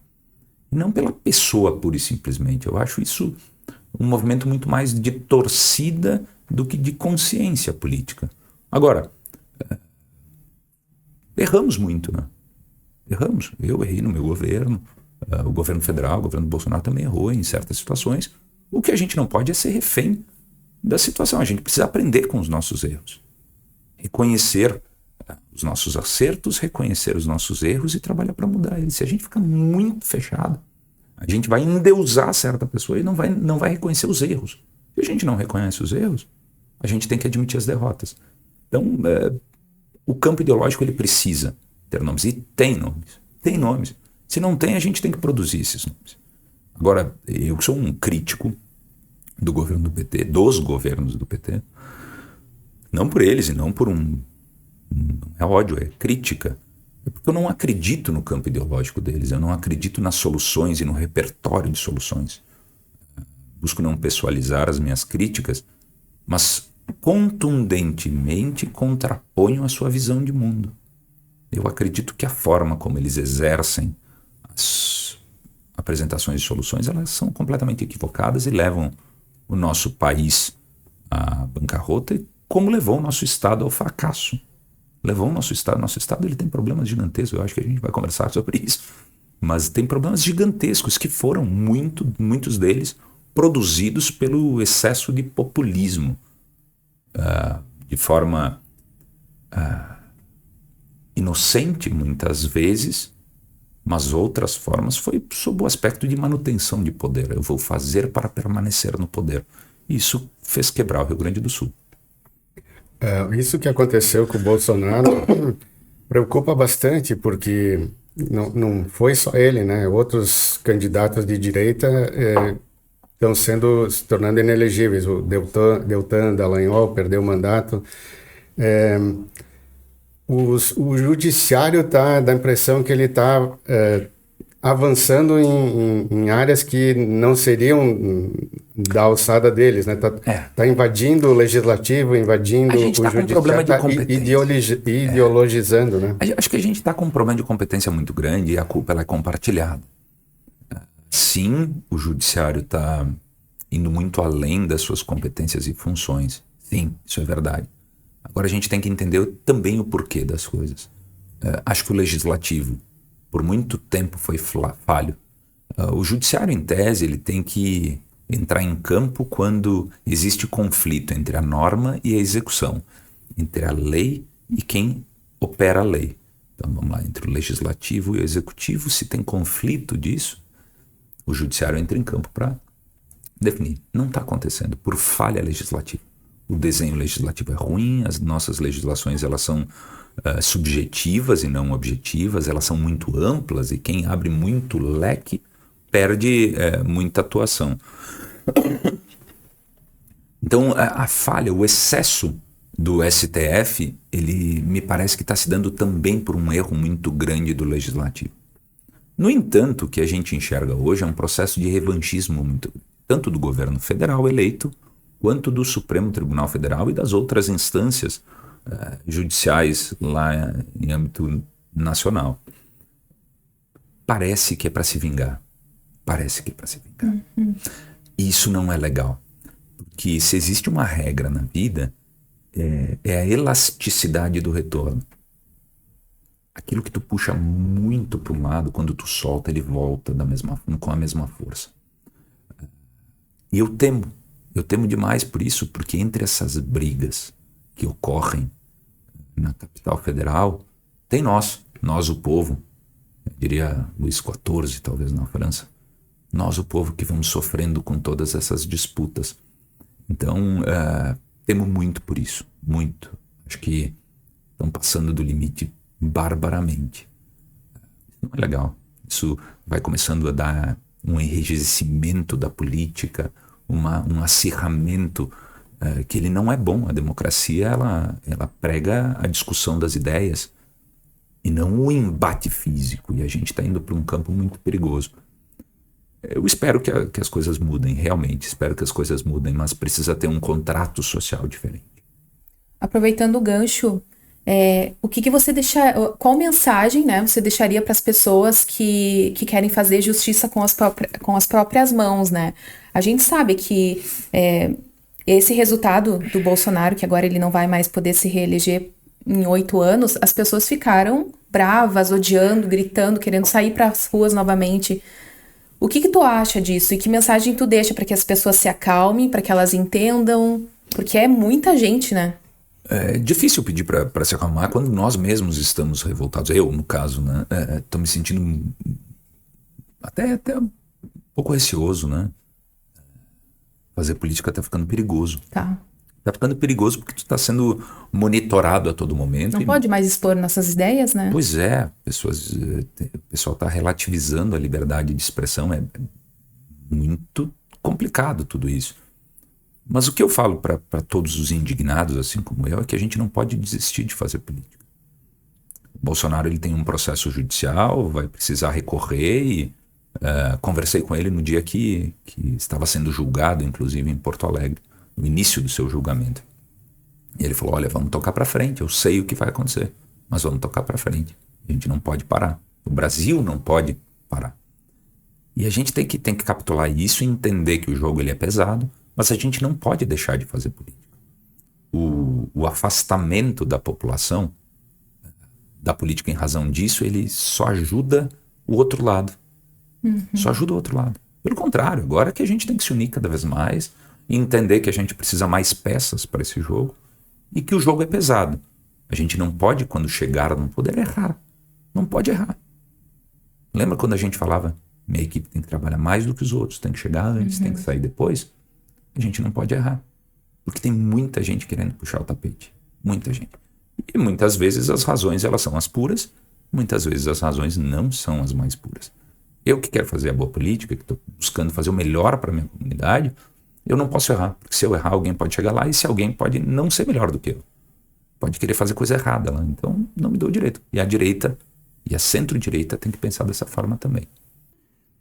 O governo do estado do Rio Grande do Sul tem problemas históricos de um orçamento totalmente comprometido com folha de pagamento do funcionalismo, entre outras coisas, né? Essa é uma herança de décadas, né? E agora, como deputado, quais são tuas principais demandas, teus principais projetos que tu quer colocar em prática, se possível? Bom, eu fui eleito com algumas missões. Veja, o que eu não queria ser quando definimos a candidatura é aquele político venal, assim, aquele que, tipo, Bombril, né? Faz tudo. Era assim a propaganda. Isso aí. Multiuso e tal. Daí, às vezes tu vai falar com uma pessoa, tu não sabe qual bandeira que ele defende. Quando eu resolvi entrar na política, lá atrás, e aqui eu tô puxando o que me motivou a agir dessa forma que eu tô hoje. Eu queria garantir a previsibilidade. Eu queria que me olhassem e soubessem, olha, eu não vou falar de certas situações porque eu sei que o Guilherme ele não pensa dessa forma. Não que eu não debata, mas queria ser alguém previsível. Esse é o maior valor que eu enxergo no político. Eu enxergar e saber o que ele, ou compreender o que ele pensa. Queria mais ou menos isso. Quando eu organizei a campanha junto com a equipe para concorrer a deputado estadual, eu falei, bom, eu não posso ser aquele multiuso. Eu tenho que ter bandeiras. E as bandeiras, elas ajudam a administrar as minhas pautas, porque as pautas, elas surgem e chegam de uma velocidade muito grande. Tu tem que ir escolhendo aquilo que tu vai abraçar, porque tu não consegue fazer tudo. Então eu trabalhei primeiro, pautas da Serra Gaúcha. Inclusive, eu sou presidente da Frente Parlamentar da Serra Gaúcha para canalizar essas demandas regionais e buscar a solução delas. Serra Gaúcha como um todo. Mas o estado do Rio Grande do Sul da mesma forma. Infraestrutura, empreendedorismo, turismo, agricultura com ênfase na pequena propriedade rural, como é o caso da nossa vitivinicultura. O vinho é uma pauta que eu trabalho, abraço de forma muito clara. A desburocratização e desregulamentação. São pautas que eu defini como as minhas metas de trabalho. Tudo aquilo que eu puder fazer em cima desses pilares eu vou fazer. O que não me afasta, inclusive já tenho projetos de lei protocolados, tramitando, não me afasta de pautas como saúde, como educação, assistência social, segurança. São essenciais, né? São essenciais e eu vivo num estado que tem demandas inúmeras nessas áreas. E eu gosto de falar sobre educação. Não por ser filho de professora, mas por ter sido prefeito, investido muito e ter garantido a colocação do município em segundo lugar entre os municípios médios e grandes no estado do Rio Grande do Sul no quesito de educação. Então eu gosto muito, eu me envolvo, eu sei que não é clichê dizer, mas a educação, falar de educação é falar sobre o futuro, né? Então eu quero pegar muito isso. Mas essas são as áreas que eu venho militando e militando muito forte e acredito que com elas a gente consegue ajudar o Estado. Inclusive a educação, eu acho que é um tema que tem que ser muito... É um tema que a gente precisa conversar muito, ainda mais nesse governo em que nós estamos, né, onde tudo é muito liberal, onde as cartilhas das crianças, eu não sei se chegou já, mas tem comentários, mas já teve uma época que as cartilhas do MEC estavam chegando de uma forma bem... Enviesadas, né? Eles estavam... Eu, como pai de um menino de 3 anos, tem a Ana que tem 7, mas eu brinco que... Brinco não, falo mesmo. Em família, em reuniões, inclusive. O time de futebol do teu filho é assunto do pai, né? Não é machismo, não. É que o pai gosta. É o pai, sabe? A mãe faz tudo, mas o time de futebol é com o pai. Se eu não quero que um professor instigue meu filho a mudar o time que o pai escolheu com ele, imagine outras situações. Eu não estou dizendo que pode ou que não pode. Eu estou dizendo que existem assuntos que eles precisam ficar adstritos à família. Exatamente. A religião, a própria sexualidade. É um assunto de família. Tu tem que tratar na tua família. É um assunto muito íntimo. Até porque o professor está lá como ensinador. Ele não é o pai daquela criança. Eu não sei quais são os valores daquela pessoa. Então tem coisas que se tratam em sala de aula e tem coisas que se tratam em família. É simples assim. E eu não estou buscando fazer polêmica alguma com essas coisas. Não. Eu sei que tem gente que se abastece, né? Tem outro lado que usa como bandeira política, inclusive, esses avanços nas políticas educacionais, de gênero e tal. Respeito, é legítimo. Agora, no meu entendimento, existem assuntos que devem ser tratados dentro de uma escola e existem assuntos que devem ser tratados no seio familiar. Quer dizer que eu sou contra? Não, não sou contra, não. Não sou contra. Pelo contrário, eu defendo a liberdade do indivíduo. O indivíduo ele pode ser aquilo que ele realmente quiser, mas é o indivíduo. Eu sou contra um indivíduo influenciar o outro a ser aquilo que ele quer que a outra pessoa seja. É isso. Simples assim. Eu não gosto de polêmica porque não tem polêmica com isso. O que é da família é da família, o que é da escola é da escola. Ponto. A não ser que um desses ativistas ele aceite que eu influencie a vida dos filhos dele. E aí eu vou pegar e eu vou tentar levar o filho dele para a direita. Ele não vai gostar disso. É porque verdade. a política também, ela tem que ser tratada em ambientes diferentes que não da sala de aula. Na sala de aula eu posso ensinar o que é direita, o que é esquerda, o que é ideologia política, o que é ideologia... Isso é história, isso é sociologia. Isso dá para ensinar, não tem problema nenhum. Mas eu não posso militar para que o meu aluno seja o meu seguidor. Não, isso está errado. Então, mas a educação, para mim, é muito mais do que isso. Essas coisas assim eu não dou polêmica porque eu também não permitia aqui em Bento que se fosse tratado disso. Escola é escola, ponto final. E talvez a gente esteja com péssimos índices no Estado. Bento é uma grande referência. Positiva. Mas no Estado, porque se perverteu muitas das coisas. Veja, eu cuido em falar, porque tem muita gente que olha as minhas entrevistas, pega as minhas falas e tenta distorcer, né? Isso é uma... Colocam só uma parte. É um esporte de alguns, né? A pessoa não vê. O pessoal tem por esporte distorcer a visão das pessoas, mas não tem problema. Deixa legítimo também, né? Mas eu, como um dos 55 parlamentares, eu sou muito visado. E eu não economizo nas minhas posições. Porque se eu estou lá é porque eu represento com as minhas posições um grande número de pessoas. E eu preciso expor o que essas pessoas pensam. A educação ela precisa ser reentendida no Rio Grande do Sul. Quem precisa estar no ápice da pirâmide educacional é o aluno. No centro do trabalho é o aluno. Mas é assim? Não, não é assim. Infelizmente não é assim. Todo o restante é fator. Uns importantíssimos, outros menos relevantes, mas são fatores. Professor é um fator. Importantíssimo, essencial, mas ele é uma ferramenta. Ele não é o centro da política educacional. Ele é uma ferramenta para ensinar aquilo que é o objetivo que é o aluno. A estrutura escolar é um fator importante, claro que sim. Ter uma quadra coberta, ter uma sala aprazível, ter uma janela para barrar o vento e a chuva, talvez ter um aquecimento, para mim é um luxo, nunca tive ar-condicionado, hoje tem que ter ar-condicionado nas escolas. Tudo bem, não tem problema com isso, mas é um fator. O centro de tudo é o aluno. Há muito tempo a política educacional gaúcha ela trata apenas de plano de carreira e salário de professores, que é importante. Claro que sim, todos têm que ser bem valorizados. Mas há muito tempo a gente não escuta falar de aluno. Métrica de ensino, qualidade de aprendizado, fixação de conteúdo. Ninguém mais está preocupado com isso. É por isso que a gente está indo cada vez mais para baixo nos rankings de avaliação de estudos. 40 anos atrás, com todas as diferenças que nós tínhamos há 40 anos atrás, o Rio Grande do Sul era o primeiro em educação no Brasil. Alguns vão dizer, mas nem todos tinham acesso à educação. É verdade, nem todos tinham acesso à educação. Mas no ranking da época, nós éramos o primeiro. Hoje nós somos 18º, talvez 19º. Nossa. E caindo. Esse que é o interessante. Nós estamos caindo. Nós não estamos fazendo movimentos de estancamento da queda para depois subir. Não. Regrediu bastante, muito, né? Isso que hoje em dia, com o telefone, a gente tem acesso, né? A pesquisar também outras coisas que na época nós não tínhamos. Mas isso não é educação. Isso não é educação. Sabe, o pesquisar não é só isso, né? A gente está falando de educação básica, de ler e escrever, de fazer cálculos e ter pensamentos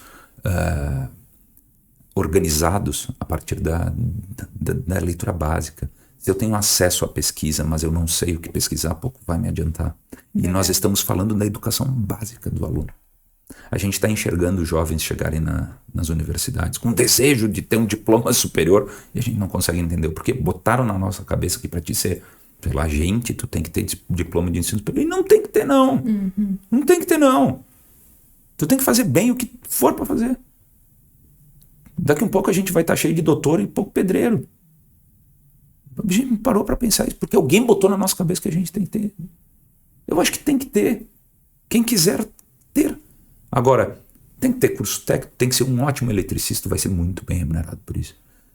Tem que ser um encanador, vai ser um bom encanador. Vai se qualificar para ser um bom encanador, tu vai ser muito bem remunerado por isso. Não só o diploma pelo diploma. Não o diploma pelo diploma.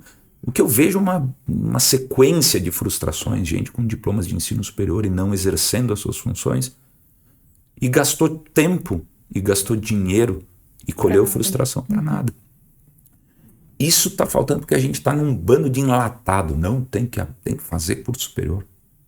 Fazer curso superior EAD. Nem todo mundo está preparado para EAD.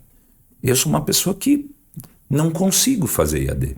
Tive algumas experiências de alguns cursos para conhecimento mesmo, não é para diploma. Eu não me adaptei ao EAD. Eu preciso ter o contato com o professor.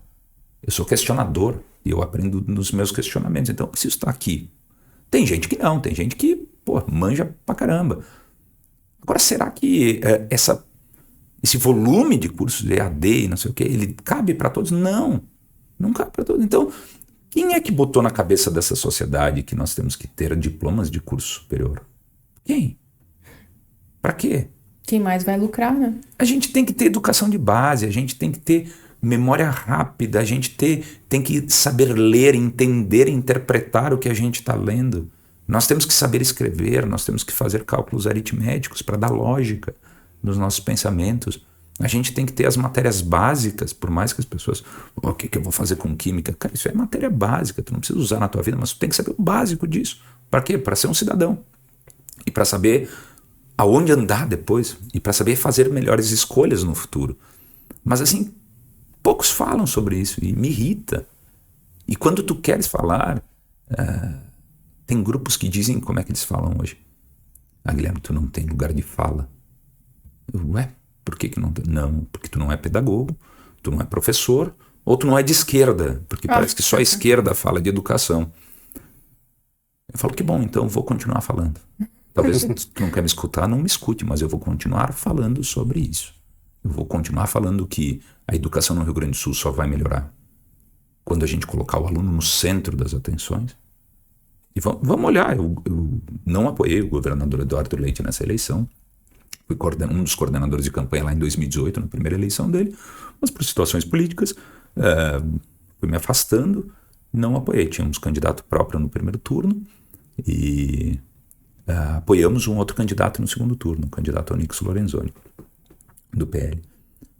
Mas o meu partido é base do governo hoje, até porque eu entendo que simples omissão não vai ajudar o estado do Rio Grande do Sul. O ser contrário por ser contrário, ele vai me dar palanque, mas não vai resolver os problemas do estado. E estando como base do governo, eu consigo ajudar a pilotar isso. Influenciar mudanças, melhorar projetos. Eu consigo ajudar o estado e ajudar a minha região. Mas mesmo assim, eu tenho convicção que ele é um bom governador, é uma pessoa muito inteligente e tem condições de fazer um bom governo. Penso diferente em muitas pontas, em muitas partes, mas sei que pode fazer um bom governo, inclusive para nós aqui da Serra. E ele vem falando muito sobre educação nos seus governos. Mas vocês lembram o que se fala sobre educação por parte do governo e por parte da sociedade nos últimos anos, nas últimas décadas? Plano de carreira e salário de professores, obras nas escolas. É importante? Claro que é importante. Mas isso não pode ser o centro do debate. O centro do debate tem que ser o aluno. A gente tem que fazer indicador, fazer ranqueamento. A gente tem que forçar a qualificação continuada dos professores. Tem que receber mais? Claro que tem. Claro que tem. Mas vem para o jogo, professor. Vem para o jogo. Vem se interessar no resultado do aluno. E aí a gente vai fazer aquilo que eu não estou inventando a roda. Não é uma política de direita. Eu estou falando aquilo que Sobral fez há 25 anos. Eu estive lá um mês e pouco atrás. Governo de esquerda, PDT com PT. E depois implantou para o estado do Ceará, que é uma referência nacional. Referência. A gente olha ainda o Nordeste. É porque o Nordeste... Tá... Não, eles estão na frente em muitas situações. Inovação, ciência e tecnologia e educação, inclusive. Mas eles colocaram a remuneração por mérito. Mas isso é indigno. Por que é indigno? Por quê? Se eu, na minha vida, eu preciso ter indicador e meta para avançar, eu preciso ser medido, se a cada 4 anos eu sou avaliado pela minha população para ver se eu continuo ou saio da vida pública. Se vocês são medidos no podcast por audiência, isso é a métrica do sucesso, ou simplesmente tu faz alguma coisa e ninguém mede. Não, tu é medido pelo sucesso. Por que a remuneração ou o encargo por mérito ele não pode ser utilizado na educação? Lá funcionou. Exato. Então tu tem o piso, tu ganha um pouco acima do piso, mas se tu atingires tal indicador, se tu subir tal indicador, tu vai ganhar mais tanto, tu vai ganhar mais tanto. Se tu não atingir indicador, cai inclusive a direção da escola. Hoje parece que está dissociado. A direção da escola é uma coisa, o professor é uma coisa, o aluno é outra coisa. E tem gente que tem brigas classistas gigantescas e ninguém fala do aluno, poxa. Essa indignação, porque pelo que eu tô vendo, e não é só salário, sabe? Não é só salário, nem tudo resolve com dinheiro. Tudo aquilo que eu vi no Ceará não se resolve só com dinheiro, pelo contrário. O que eu menos vi foi a importância do recurso público dentro da organização. Precisa? Claro que precisa, mas aqui também a gente paga muito, a gente gasta muito com a educação. A gente investe muito com a educação, mas não é só dinheiro. É gestão, é virar chave. E eu não enxergo muito isso. Veja, minhas pautas são outras, mas eu sou apaixonado por isso porque é o futuro, né? É elementar. Elementar. A gente não tem hoje, a gente não tem mão de obra qualificada na nossa região, na nossa cidade. Tem baixa mão de obra qualificada. Por quê? Processos educacionais. Hoje o jovem está entrando na faculdade, eu vou pegar uma faculdade de direito, que eu conheço, sem compreender o que lê. Como é que vai ser um operador do mundo das leis? Como? Qual o perfil do aluno da faculdade de pedagogia hoje, de letras? Qual é o perfil desse aluno? A gente não está preocupado com isso, a gente está deixando as coisas acontecerem e esperando resultados diferentes, e não vai rolar. Então, é isso que a gente tem que pegar. É nosso problema. Veja, vamos ver aqui no estado, aqui no município de Bento. A nossa rede municipal é incrível, ela é fantástica. A gente tem a gestão próxima. E olha, eu não estou falando da qualidade dos professores do estado. Pelo contrário, eu reconheço o esforço, o mérito, todo. Está faltando gestão, está faltando cobrança. Quem é que cobra? Quem cobra? Quem está em cima? E eu não estou falando de punição. O pessoal não gosta de ser cobrado, de ser punido, acha que é feio. Não é feio. Alguém tem que responder esses indicadores. Ou a gente vai simplesmente dizer, mais uma geração que perdemos e tudo bem, passa. Não é assim que funciona. A vida continua, né? E a gente precisa se interessar por eles. Então, olha aqui no estado, no município. A gente tem uma rede municipal sensacional, com indicadores altos. E a gente tem uma rede estadual com grandes problemas. Muito embora o esforço dos professores em sala de aula para fazer as coisas mudarem. Por que isso está acontecendo? Vamos municipalizar o ensino fundamental aqui. É a proposta que eu levo para a Assembleia Legislativa. Vamos municipalizar. Até o 9º ano vem para o município. As escolas passam para o município, inclusive o patrimônio. O município tem recurso para fazer reforma muito mais barato do que construir novas escolas.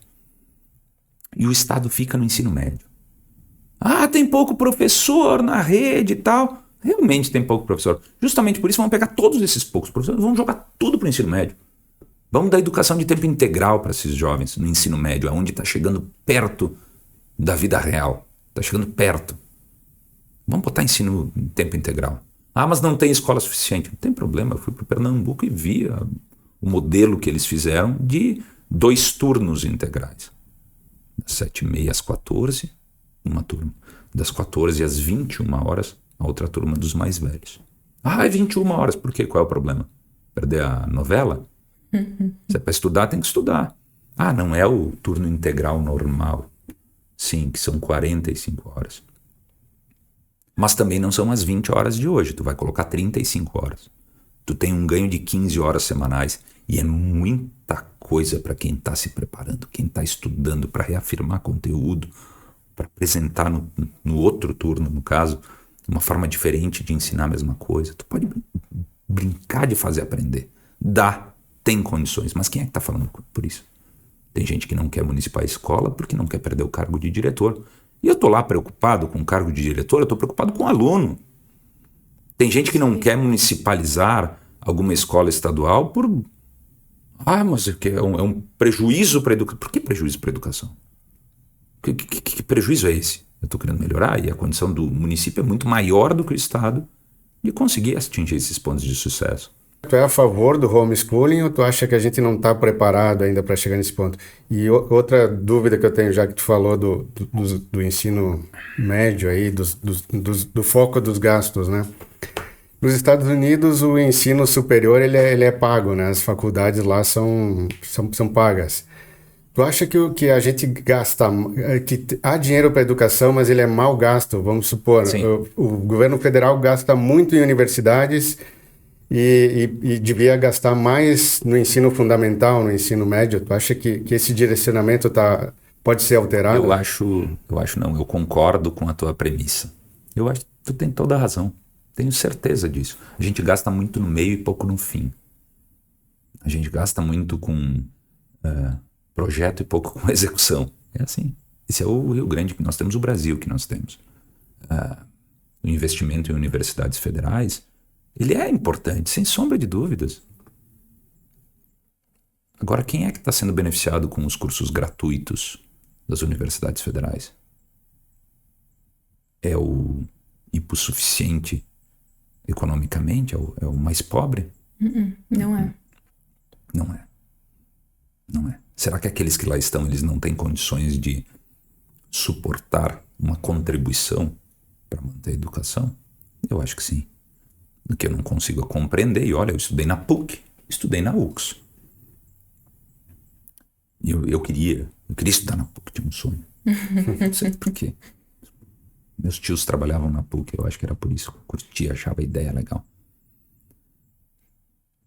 Eu via muito mais trabalhador, gente que rala o dia inteiro para pagar mensalidade dentro das universidades privadas, do que eu via no curso de medicina da Universidade Federal, que a minha irmã é formada para... É isso, sabe?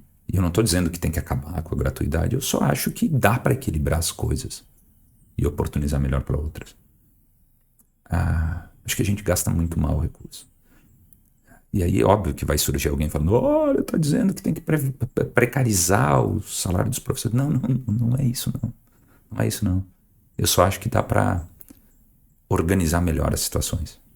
Veja, do percentual investido nas universidades, quanto é para manter o processo educacional funcionando, quanto é para pagar despesa de pessoal e quanto... É só entender os números aí, é fácil a gente enxergar. Mas mais do que tudo, eu acho que tem gente que tem condição e quem tem condição pode pagar. E deve pagar. Não é o que acontece aqui. Como em outras coisas, né? Mas voltando assim para o nosso cantinho, né? Que é a educação local, a educação... Eu acho que a gente começa dividindo o ensino fundamental com o ensino médio. Dá para fazer...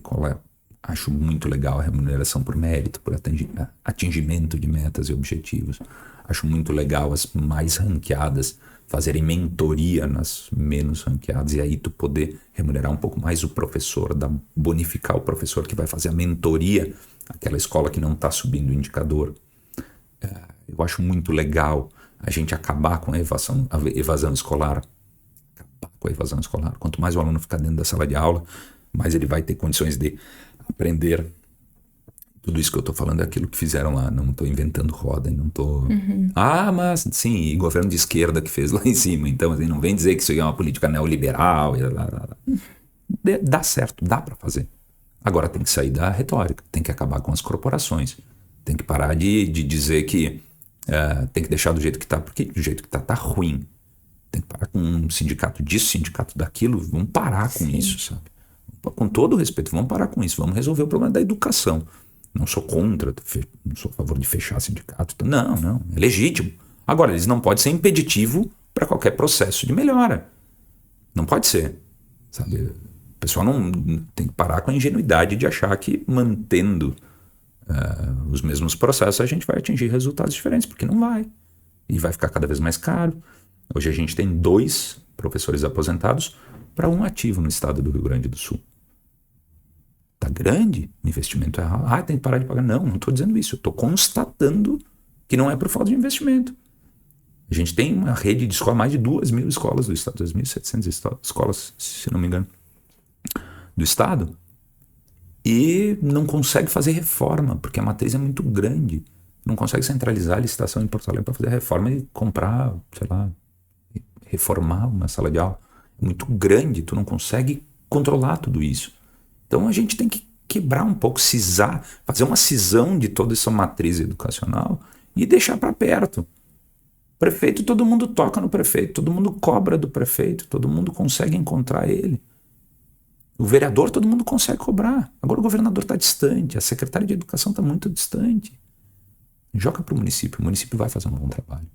E quem não quiser, fica do jeito que está. Agora assuma o fato de que tu está gostando do jeito que está. É o que eu venho defendendo com o governador. Não pode reclamar, né? Não reclama. Mas eu falo para o governador, olha, tu não precisa impor isso, sabe? Abre a oportunidade para o município que quiser fazer. Ah, mas é difícil. Eu falei, claro. Difícil também é aguentar o que está aí. Então, oportuniza os municípios que quiserem fazer a municipalização do fundamental, passa as escolas para o Estado, fica só com o médio. Vamos fazer um teste. E o homeschooling? Tu falaste do homeschooling. Eu sei que é uma matéria que o governo federal está discutindo. Não, o atual governo federal é contrário, né? O governo Bolsonaro era a favor. É isso. Eu sou contra a proibição do homeschooling. Isso não quer dizer que todos estejam prontos para fazer educação em casa, algo nesse sentido. Mas eu sou contra a proibição. Acho que deve existir. O Brasil precisa regulamentar isso, mas não é para todos. Imagina, se com um pedagogo, professor formado e tal, com escola, com merenda, com isso, com aquilo, tá difícil a gente atingir bons indicadores. Imagina sem esse controle pedagógico. Ah, mas vai ter controle. Ótimo. Eu acho que existem casos que são necessários. Então tem que regulamentar. Agora, ele não pode ser compreendido como uma regra. Muito longe disso. Para casos especiais. Pazinho, tu comentaste antes que tu é cristão, né? Onde que tu encontrou Deus? Onde que tu vê? Difícil essa pergunta. Eu acho que eu sou... A gente precisa ter algo para se apegar. Esse pensamento mais simples que alguns acreditam, de que nós somos matéria orgânica e que depois do nosso passamento acabou, é simples demais. Eu preciso ter algo que eu acredite que tem um futuro diferente, que tem uma vida diferente depois. É um freio moral para todos. Eu acredito muito nisso, é um freio moral de sociedade. O próprio pecado bíblico, ele é um freio moral, sabe? Muitas das transgressões sociais, elas são deixadas de serem cometidas por causa dos ensinamentos bíblicos. Tu não está preocupado com o Código Penal, né? De não roubarás, não vai. Sempre pensando no pecado, né? No pecado. Veja, isso é importante. E outra, eu não vejo religião fazer mal. Se não faz mal, faz bem. E se faz bem, a gente tem que abastecer isso, né? Me faz bem. Faz bem para minha família, nos dá mais confiança e purifica os nossos pensamentos. É assim que eu encaro, eu gosto mesmo, acho legal. Minha avó é muito religiosa, me faz bem. Tenho grandes amigos, padres, grandes amigos, gosto muito deles. Digo, toma vinho e tal. Bom, almoçar do lado de padre, né? A gente é bem servido. Faz bem pro coração, né? Acreditar são pessoas em boas. São pessoas boas. Me faz bem. Poxa, tem tanta gente que busca fazer o mal, né? A religião faz bem. Qualquer uma. Sou católico, apostólico, romano, praticante. E muitas vezes eu vou em cultos evangélicos. Tenho grandes amigos, incríveis amigos. Sou super bem recebido e gosto de... Faz bem. Faz bem. Faz bem. Só isso. É difícil responder, né? Mas faz bem. Quem não é religioso, assim, busque. Eu acho que é legal, sabe? Eu acho que é legal. São palavras boas. São visões boas. Agora, lógico, né? Tudo em excesso, fora o amor. Tudo em excesso, ele não é legal, né? Tem que manter o equilíbrio, né? tem que entender isso como mais uma das coisas boas da tua vida. E para mim isso é importante.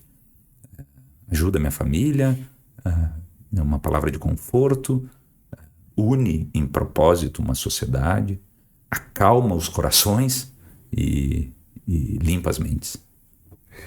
Assim, tu tem bastante contato com prefeitos, né? Bastante, meus colegas. Colegas, tu que é ex-prefeito, tu tem contato direto com o prefeito Bento Gonçalves, de Garibaldi, Farroupilha, Caxias, especialmente da Serra. Quais as demandas, o que os prefeitos estão esperando do governo estadual, dos legisladores, dos deputados estaduais? O que eles mais anseiam aqui para a Serra Gaúcha? É infraestrutura, o que é? É lógico, né? Eu convivo com os meus semelhantes, né? Então eu convivo muito mais com prefeitos que têm a visão de mundo semelhante à minha.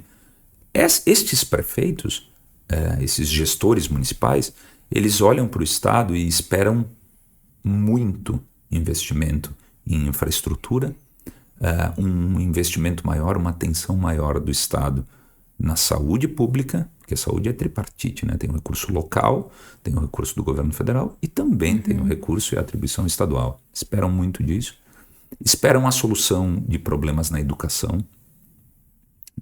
Porque a qualidade educacional, mais uma vez falando, a qualidade educacional da rede estadual ela é mais baixa do que a municipal. E aí, em regra, o prefeito vem formando, o município vem formando essas crianças e tal. Quando elas saem da escola municipal, elas vão para a escola estadual, elas têm um degrau muito grande. E são as mesmas crianças, né? Então, esperam um investimento e uma solução nos gargalos educacionais. E esperam, estes prefeitos que eu convivo, eles esperam bastante uma redução do tamanho do Estado, uma redução tributária, algo nesse sentido. Algo que a gente escuta muito dos nossos prefeitos, e é por isso que a gente trabalha, né? Desregulamentar, desburocratizar, tornar mais leve os processos de licenciamentos ambientais. É uma área que eu estou trabalhando muito sobre isso. Vejo que o Rio Grande do Sul ele tem um excesso de criatividade nos ritos burocráticos, né? A legislação ambiental ela é a mesma em todo o Brasil, mas por que aqui é mais difícil do que em outros estados? Por quê? Isso aí. Eu estou tentando desvendar essa caixa preta. Por quê? Por que é mais caro do que nos outros estados? Porque empreender aqui é mais difícil, mais burocrático, porque a interpretação nas avaliações de empreendimentos aqui ela é sempre mais pesada do que em outros lugares. Por quê? Eu quero descobrir. O que eu sei é que tem muita gente indo empreender fora do Rio Grande do Sul porque aqui está difícil. Tem muita gente da cidade, da indústria, mas também do campo. Tem gente indo lavoriar longe daqui. Então eu quero desvendar, eu quero um estado melhor. E eu vejo que são travas que a gente tem. E os prefeitos eles pensam, em regra, muito parecido com isso. Em regra. Pazin, quais são as plataformas, né, e as redes sociais que o pessoal pode acompanhar o teu trabalho? Pô, no mundo hoje, né? Ultimamente eu tô nos ambientes mais polêmicos, né? Daí tá saindo em todo, mas as minhas redes eu quero convidar todo mundo a interagir comigo. Não tem que estar lá para concordar, não. Tem que estar lá para também discordar, tecer as suas críticas, posicionamentos, sugestões. No Instagram, @Guilherme Pazin, no Facebook, da mesma forma, no Twitter, da mesma forma, @Guilherme Pazin. TikTok eu tô engatinhando um pouco. Ainda bem que passou aquela fase de dancinha, eu não me presto para essas coisas assim. Mas é uma ferramenta de comunicação que está crescendo muito, muito mesmo. Só usar pro bem, né? Tem que cuidar. Não, é que até a dança é legal. Né? Não para mim, mas tem gente que gostou. Assim, ela popularizou a partir das musiquinhas e tal.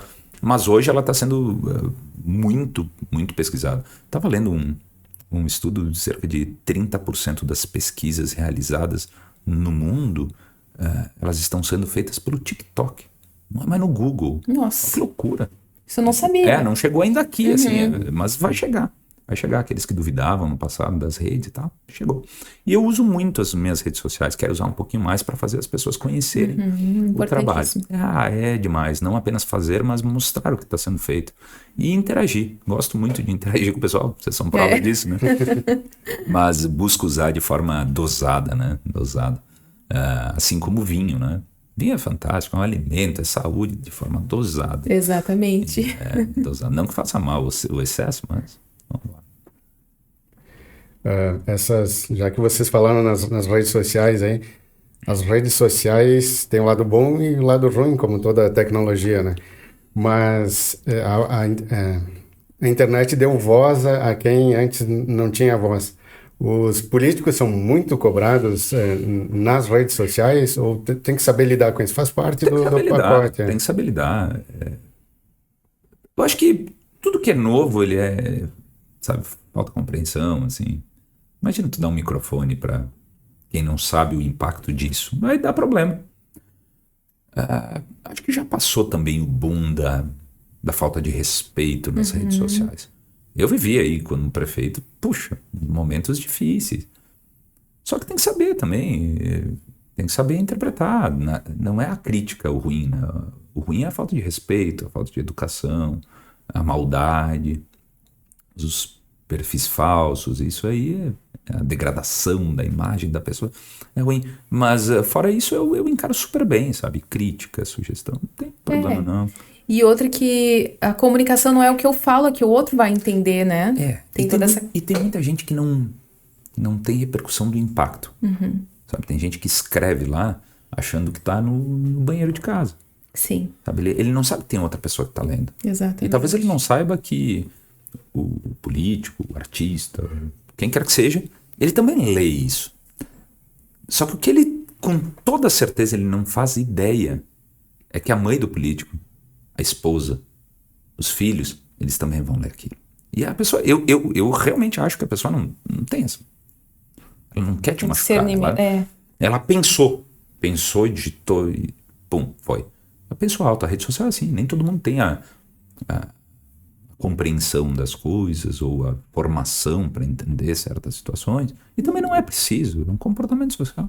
Mas para isso existem ferramentas, né? Se a pessoa ofende, se ela calunia, é crime, é só buscar a imprensa, não tem problema. Mas é comportamento social. É comportamento social. Eu também aprendi ao longo do tempo separar as motivações. E tu sente a motivação. Eu lido com gente a minha vida inteira. Eu sei as motivações. Então, tem gente que, sei lá, o Machado, ele faz vidro, profissão incrível, faz vidro. Tem uma vidraçaria, ou tal. Ele quer dar pitaco numa obra pública. Ele não é engenheiro. Ele não tem formação. E aí a pessoa confunde que é o prefeito que faz a obra. O prefeito não faz a obra. Tem uma equipe de engenheiros que fazem projetos, de arquitetos que fazem projetos, que mensuram.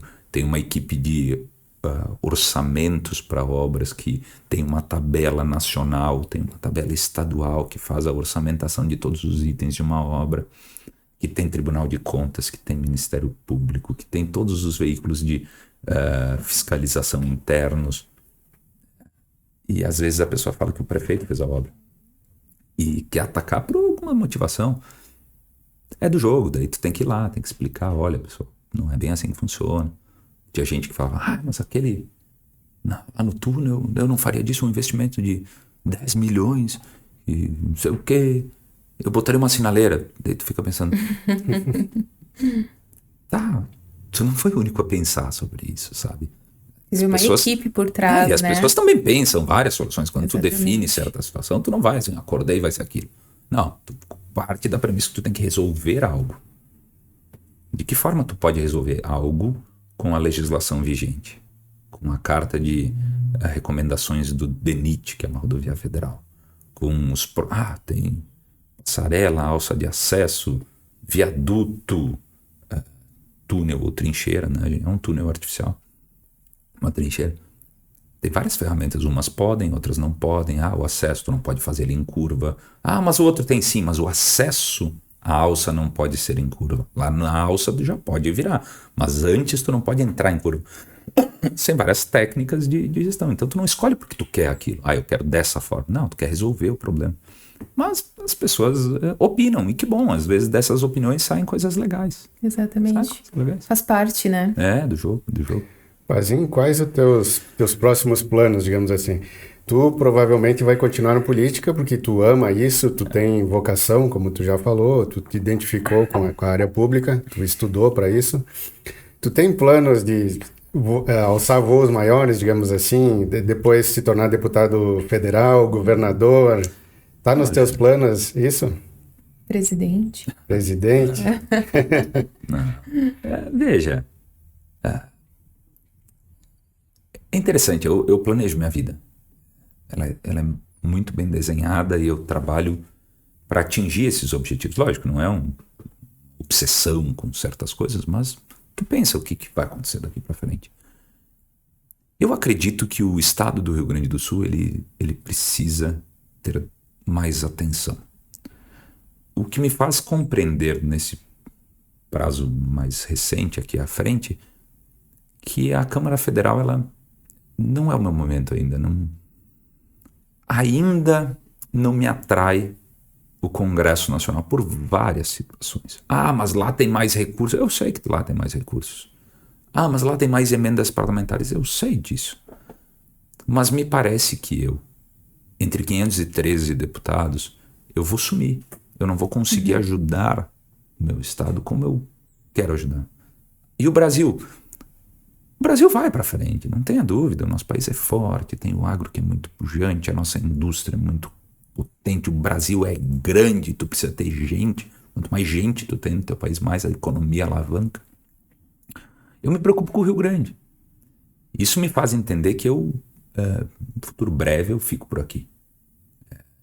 Estou gostando do parlamento, estou entendendo o quanto tem de possibilidade de ajudar a minha região. Então a minha ideia é ficar aí, nessa quadra, e em torno da Duque de Caxias, aí em Porto Alegre. O governo do estado, ele é uma outra situação, sabe? É uma soma de oportunidades. Veja, uma soma de oportunidades e essas oportunidades, elas precisam estar amarradas com o momento. Isso se vê no futuro, sabe? Mas eu vejo pelo processo legislativo uma condição de ajuda à nossa região e às nossas causas de forma muito grande. Que eu não fecho porta para nenhum dos lados, mas eu quero sempre estar pronto. Sempre estar pronto. E eu vejo que eu estou buscando aprender, estudar e trabalhar muito para me fazer pronto. O que vai acontecer aí na frente?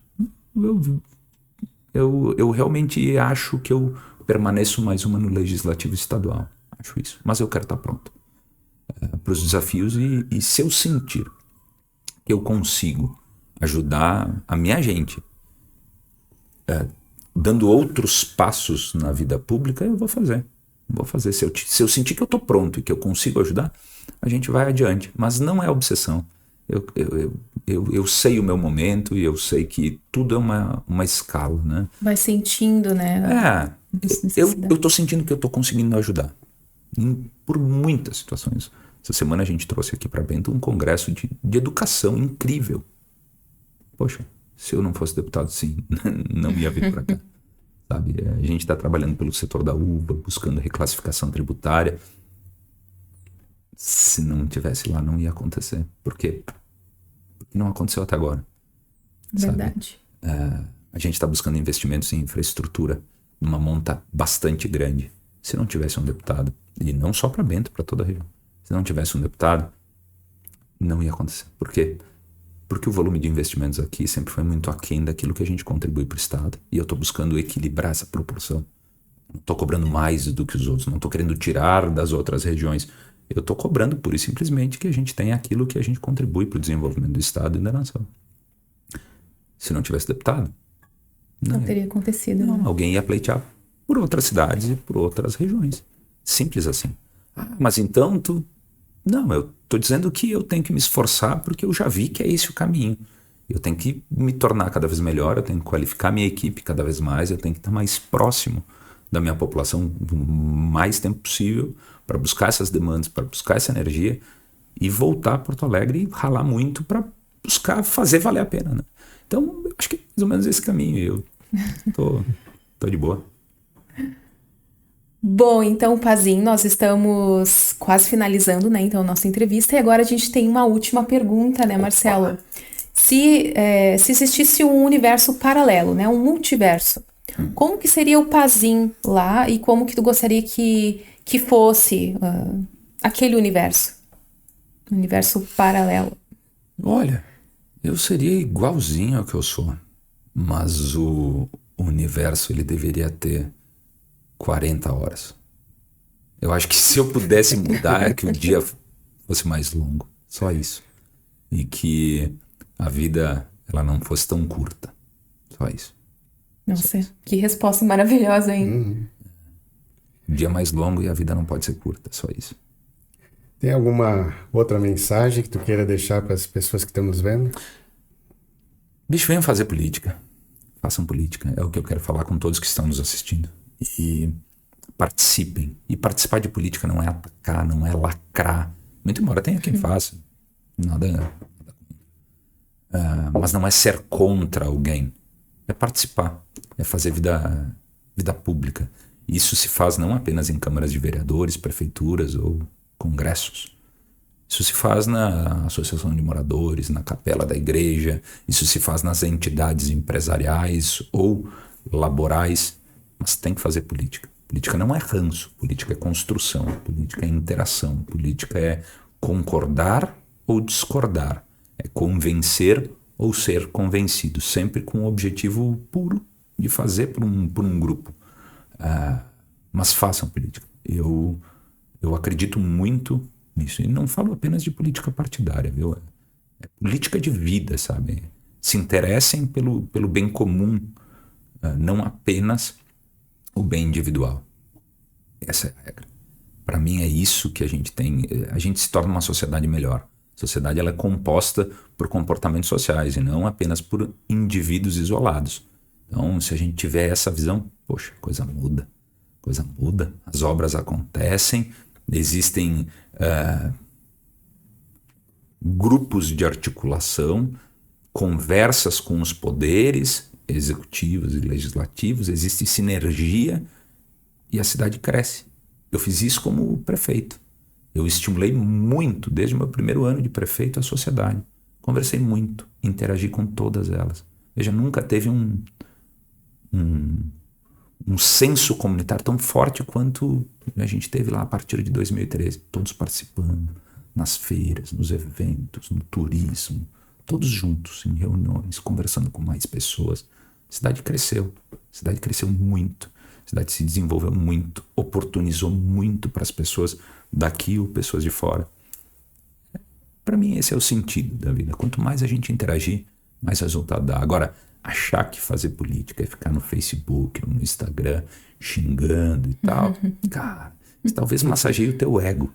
Isso massageia o teu ego, mas não resolve nada. Absolutamente nada. Também concordar e bater palma também não resolve nada. Mas interagir, sugerir, compor, entender que a busca coletiva é muito mais prazerosa do que o ganho individual. Faz uma cidade melhor e faz uma sociedade mais bacana. Que resposta maravilhosa, né? Guilherme, muito obrigado por aceitar o nosso convite e a gente te deseja que tu volte mais adiante e que tu continue fazendo um bom trabalho na Assembleia, nos representando o Estado, a Serra Gaúcha. Obrigado, querido. Guilherme, muito obrigada. Volte sempre. Eu gostaria também de agradecer aos meus patrocinadores, né? O Salão Iu, que eles fizeram meu cabelo, e a marca Amorém. Muito obrigada, pessoal. Pô, preciso fazer uma cabelo também. Olha, o Salão Iu. Olha, vou lá uma hora dessas, viu? Obrigada, pessoal. Obrigado.